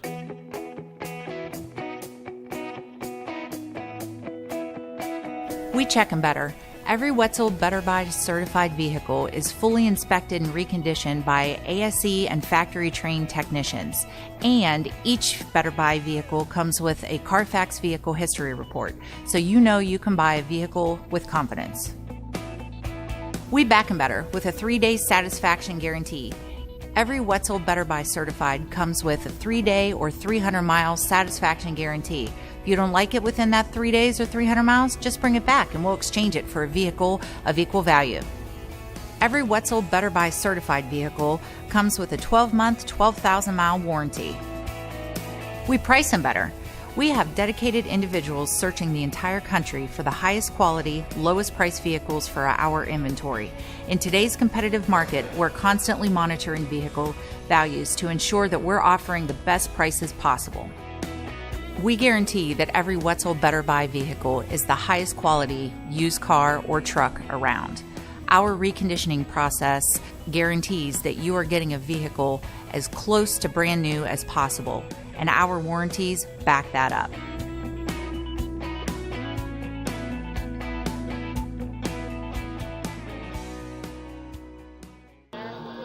New pitcher for the Quakers. We will see sophomore Jordan Christian out of Richmond. Jordan's numbers coming into this one. This is his first appearance in this doubleheader. Jordan making his 7th appearance overall, 11.1 innings. 7 hits, giving up 7 runs, 6 earned, 8 strikeouts, 7 walks, and in his 11 and third innings this year, he is 1-1 on the season with an ERA of 4.76. So bases loaded here in the 8th inning and no outs. Now batting for the Beavers, number 11, Garrett Final O'Reilly. instructions by Ian Bach with Jordan Christian. We mentioned Garrett O'Reilly was on deck, and O'Reilly hitting in the place of Golden in the number 3 spot. So Bluffton going to their bench. Saw O'Reilly as a pitcher in game number 1. So now Jordan steps in to try to put this fire out here in the 8th inning. The stretch and the pitch on the way, and this one hit well into left field, but right there to make the play, reaching up and making the catch is McFadden. A run will score, and it's 11-2. That one hit on line, but one away. As O'Reilly able to drive in a run, and that'll bring up now. At bat number 13, Jacob Latkovsky. Here is Latkovsky, the number 4 hitter. Singled back in the 2nd inning. So runners now at first and second. And the pitch is outside. 1 ball, no strikes.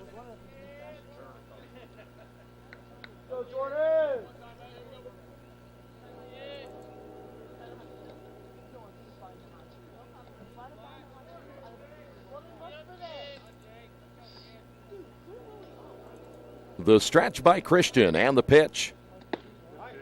There's a strike. Latkovsky singled back in the 2nd inning. He grounded out in the 4th, walked in the 6th inning.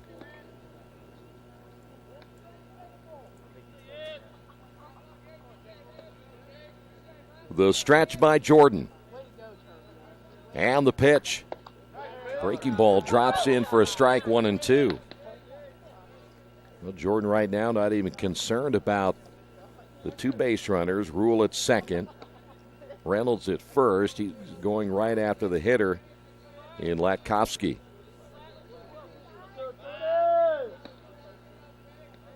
Jordan again will get the sign from Ian Bach. Here's the stretch and the pitch on the way, low and outside. 2 balls, 2 strikes.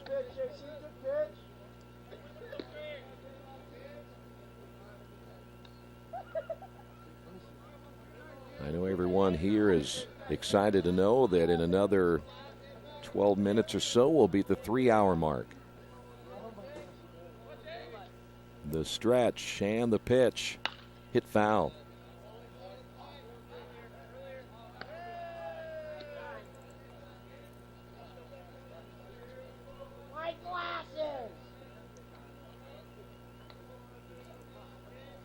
Two balls and 2 strikes. Latkovsky back in once again. Jordan. Long look in to get the sign as he'll come set, checks the runner at second. Here's the pitch on the way, and he missed outside, 3-2.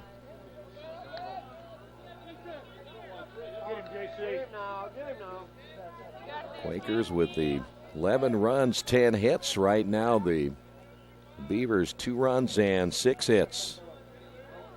The stretch by Christian. And the pitch on the way, got him looking. That's a pretty good pitch right there. I'm not sure what Latkovsky is looking for when you're thinking any time again you're looking at something that close around the plate, you got to be swinging the bat. We will see another pinch hitter come in. Brock Wajda. We saw Wajda in the first game out of Columbus, Ohio. Now batting number 48, Brock Wajda. Wajda hitting for Mouse in the number 5 hole.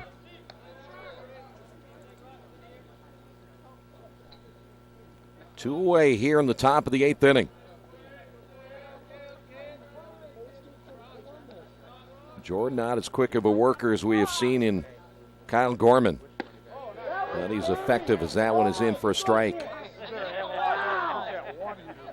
was exciting. I said some. Didn't say all. You'd have to sit there for years. Yeah. I won't live long enough.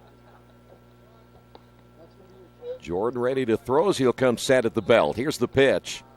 And there's another strike. Quickly ahead in the count at 0-2. Go get him here, JC. I was like, oh my.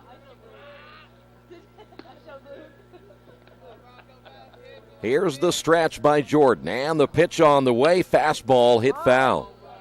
Wajda with a pretty good cut.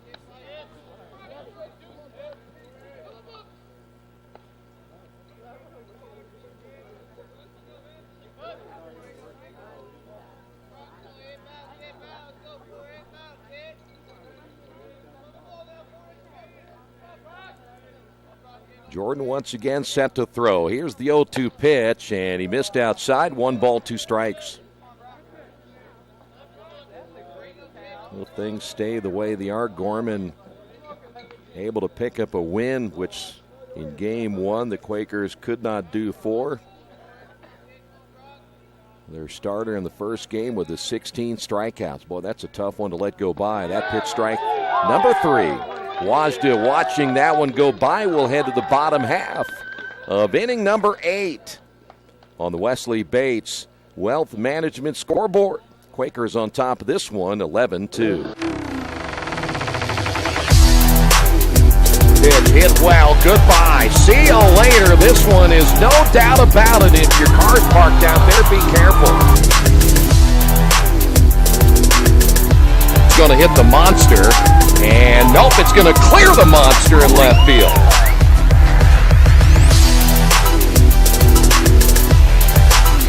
Popped him up, right field. That'll do it. Quakers win it.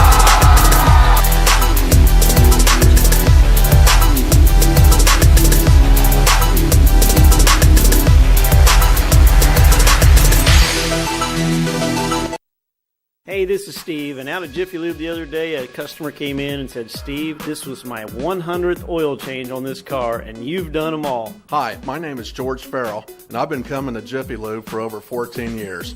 I recently just had my 100th oil change.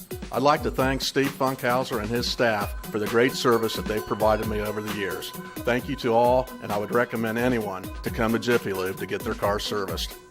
Jiffy Lube, #1 in customer satisfaction for a reason. Little Sheba's Restaurant and Zini's Place. Come join us in Richmond at 175 Fort Wayne Avenue or at our newest location in Centerville at 129 East Main Street. Grab one of our gourmet pizzas, a deluxe sandwich, steak or fresh salad, and an ice-cold beer or your favorite wine. Featuring live music every Tuesday, Friday, and Saturday, plus more in our smoke-free environment. 10% discount with a valid student ID. It's better than being home. New right-handed pitcher now for the Beavers, as we'll see Jeff Arnett. Arnett is listed as a outfielder, but he's going to get a chance to throw here today from Tecumseh, Michigan, a junior, 6'4", 220 pounds. There's some other changes defensively as well. Looks like Zaley is taking over in right field. Bryce Fink is now the new third baseman. This may take me the entire inning to get all these sorted out in the changes. Now batting number 40, Mark Gendreau. Here's Gendreau, who will lead things off here in the 8th inning. And Arnett's first pitch on the way is in there for a strike. Shortstop is the same. Here's one hit to right field. That is going to drive the right fielder back, and the catch is made. And there's one away as Zaley again filling in right field, so one out. So Gendreau out number 1. Here is Corey Arnold. Now batting number 18, Corey Arnold. Arnold hitting here in the 8th.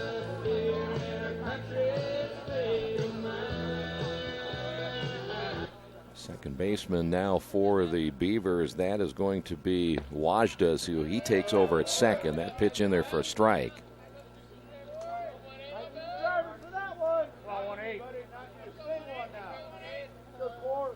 Here's the 0-1 pitch. 1 ball, 1 strike.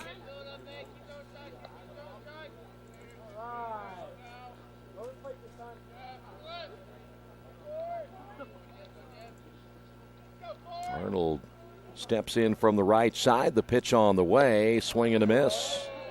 And the count 1-2. 14 is in center. Is he still the same? That is Reed Rule, so he stays the same there. And seeing Adam Duncan is in left field. So I think we got all the changes. Swing and a miss. And Arnold strikes out. There's 2 away.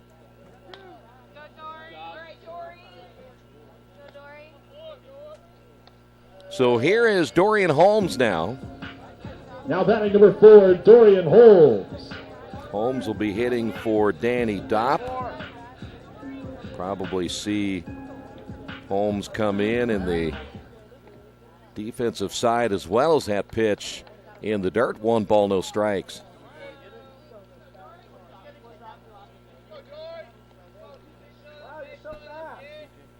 All kinds of changes again here in the 8th. Arnett's pitch. Low 2-0.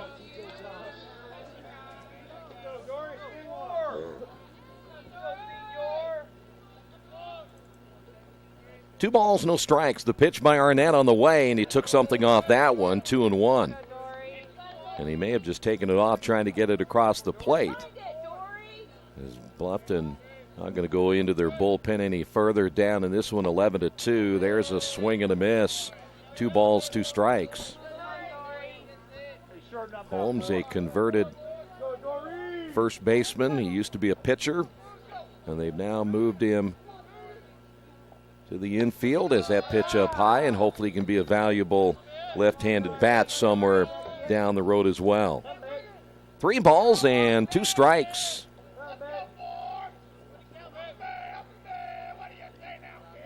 The wind and the pitch, and he left it outside for ball 4, and the Quakers have a runner on here in the 8th inning.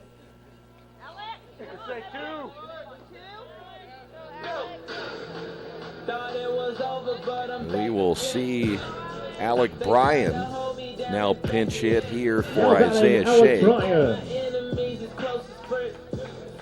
we'll probably see Alec step in as well in the outfield. The stretch by Arnett, the pitch on the way, and almost got away from the catcher. 1 ball, no strikes. There again is Alec Bryan.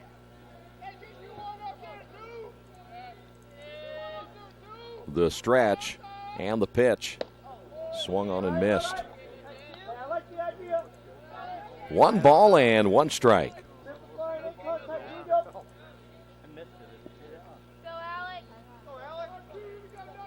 Arnett will check the runner first. Holmes with the lead. There's another swing and a miss. 1 ball, 2 strikes here in the bottom of the 8th inning. Quakers on top, 11-2 in game 2. Here's the stretch again by Arnett, and the pitch on the way as a breaking ball stays up high. 2 balls, 2 strikes.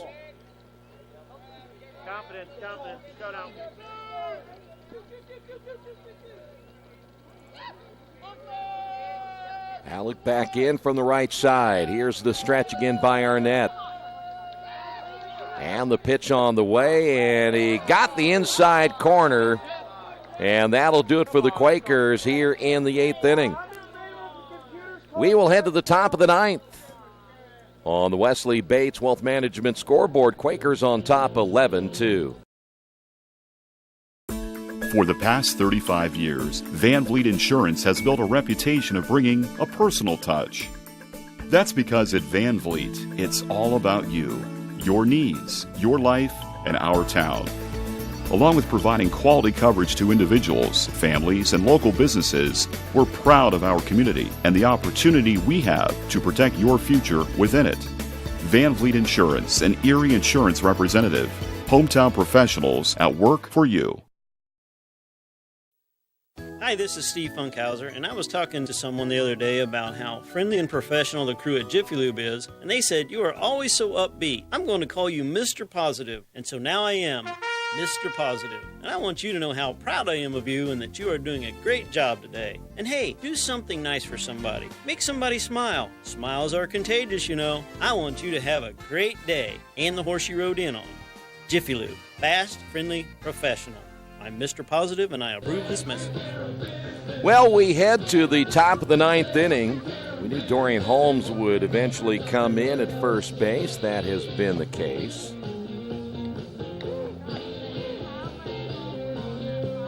if we have any other changes here while we're taking a peek. Looks like Connor Drews will take over at second base. So Davis done for the night.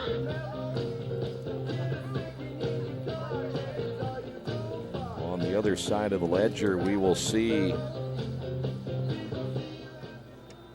Winiarski now.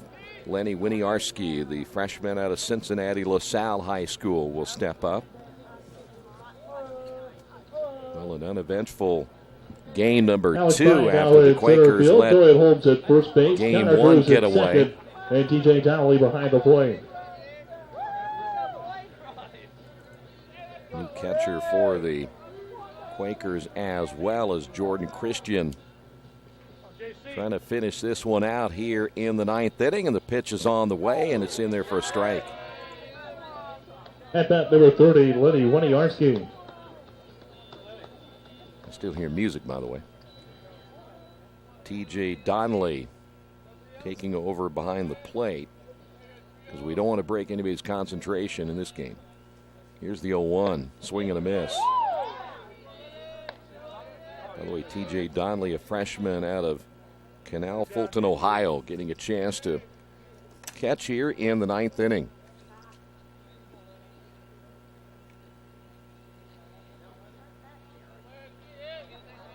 Here's the stretch of the 0-2 pitch. Swing and a miss, and a 1-2-3. There's one away.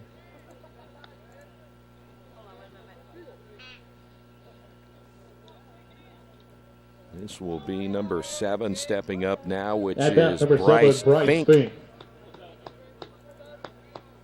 There is Fink, the right-handed hitter. Jordan again will work out of the stretch, and the pitch on the way, drops in for a strike, and it's 0-1.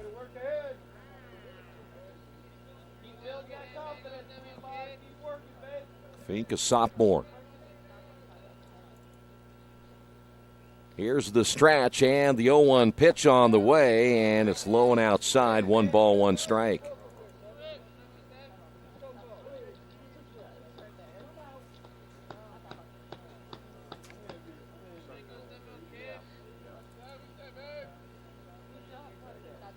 Jordan with that leg kick and the pitch, and the breaking ball stays up high, 2-1. Quakers win this. They'll go to 1-1 in conference play after again dropping game 1 earlier tonight.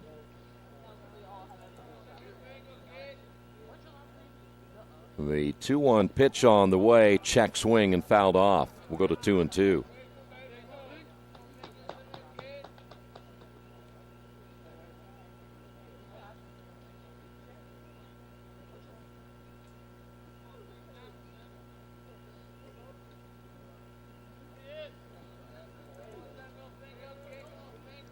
Two balls and 2 strikes.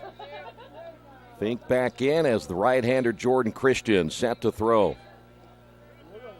In 1 away here in the top of the ninth inning. 11-2 Quakers. Here's the stretch and the pitch on the way, and it's outside. 3 balls, 2 strikes.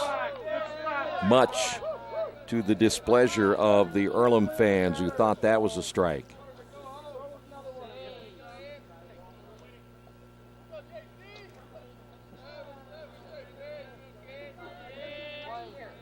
Jordan ready to throw again. The late kick and the pitch, and he hits it foul. So Fink will stay alive at 3-2.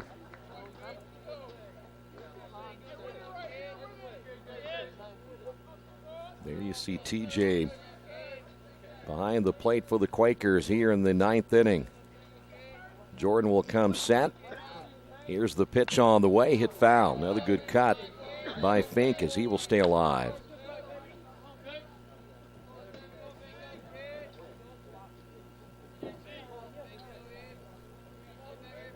Three balls, two strikes.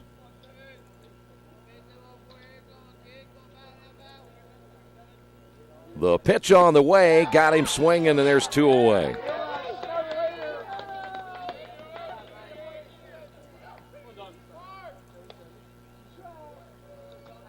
So now the Beavers down to their final at bat.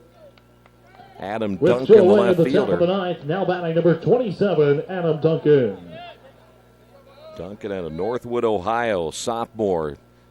Now the last possible chance here for the Beavers here in the 9th inning. The stretch and the pitch on the way is a called strike.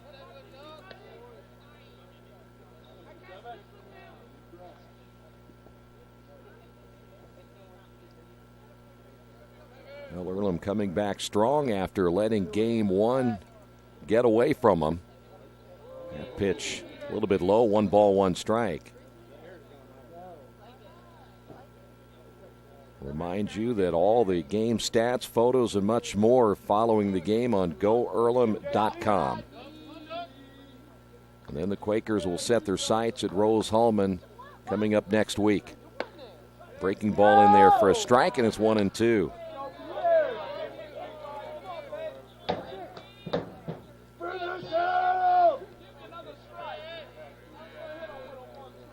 So now the Beavers down to their final strike as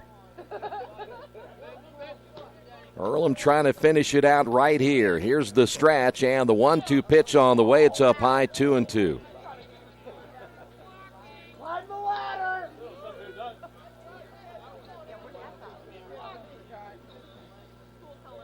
Adam Duncan again had that 3-hit game in game number 1 that got him the start in the second contest. There you see Jordan Christian as he comes set. Here's the break him and pitch again, and he missed outside. We'll go to 3-2.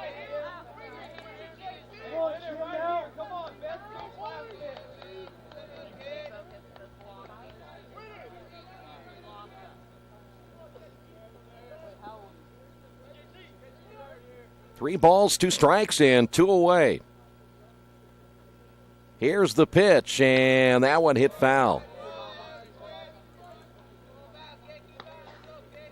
So Duncan will get a chance to see one more pitch.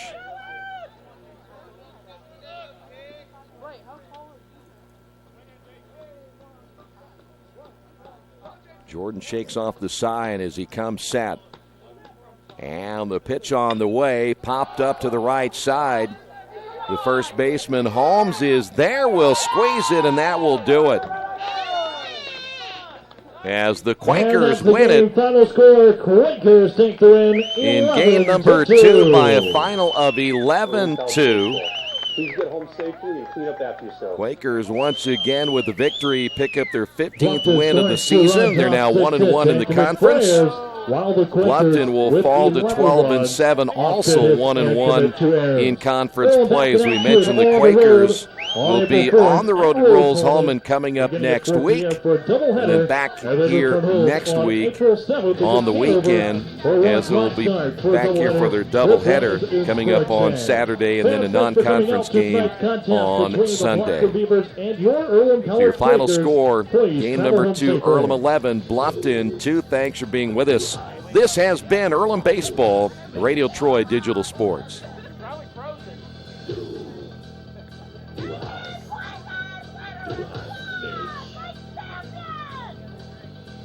Thank you.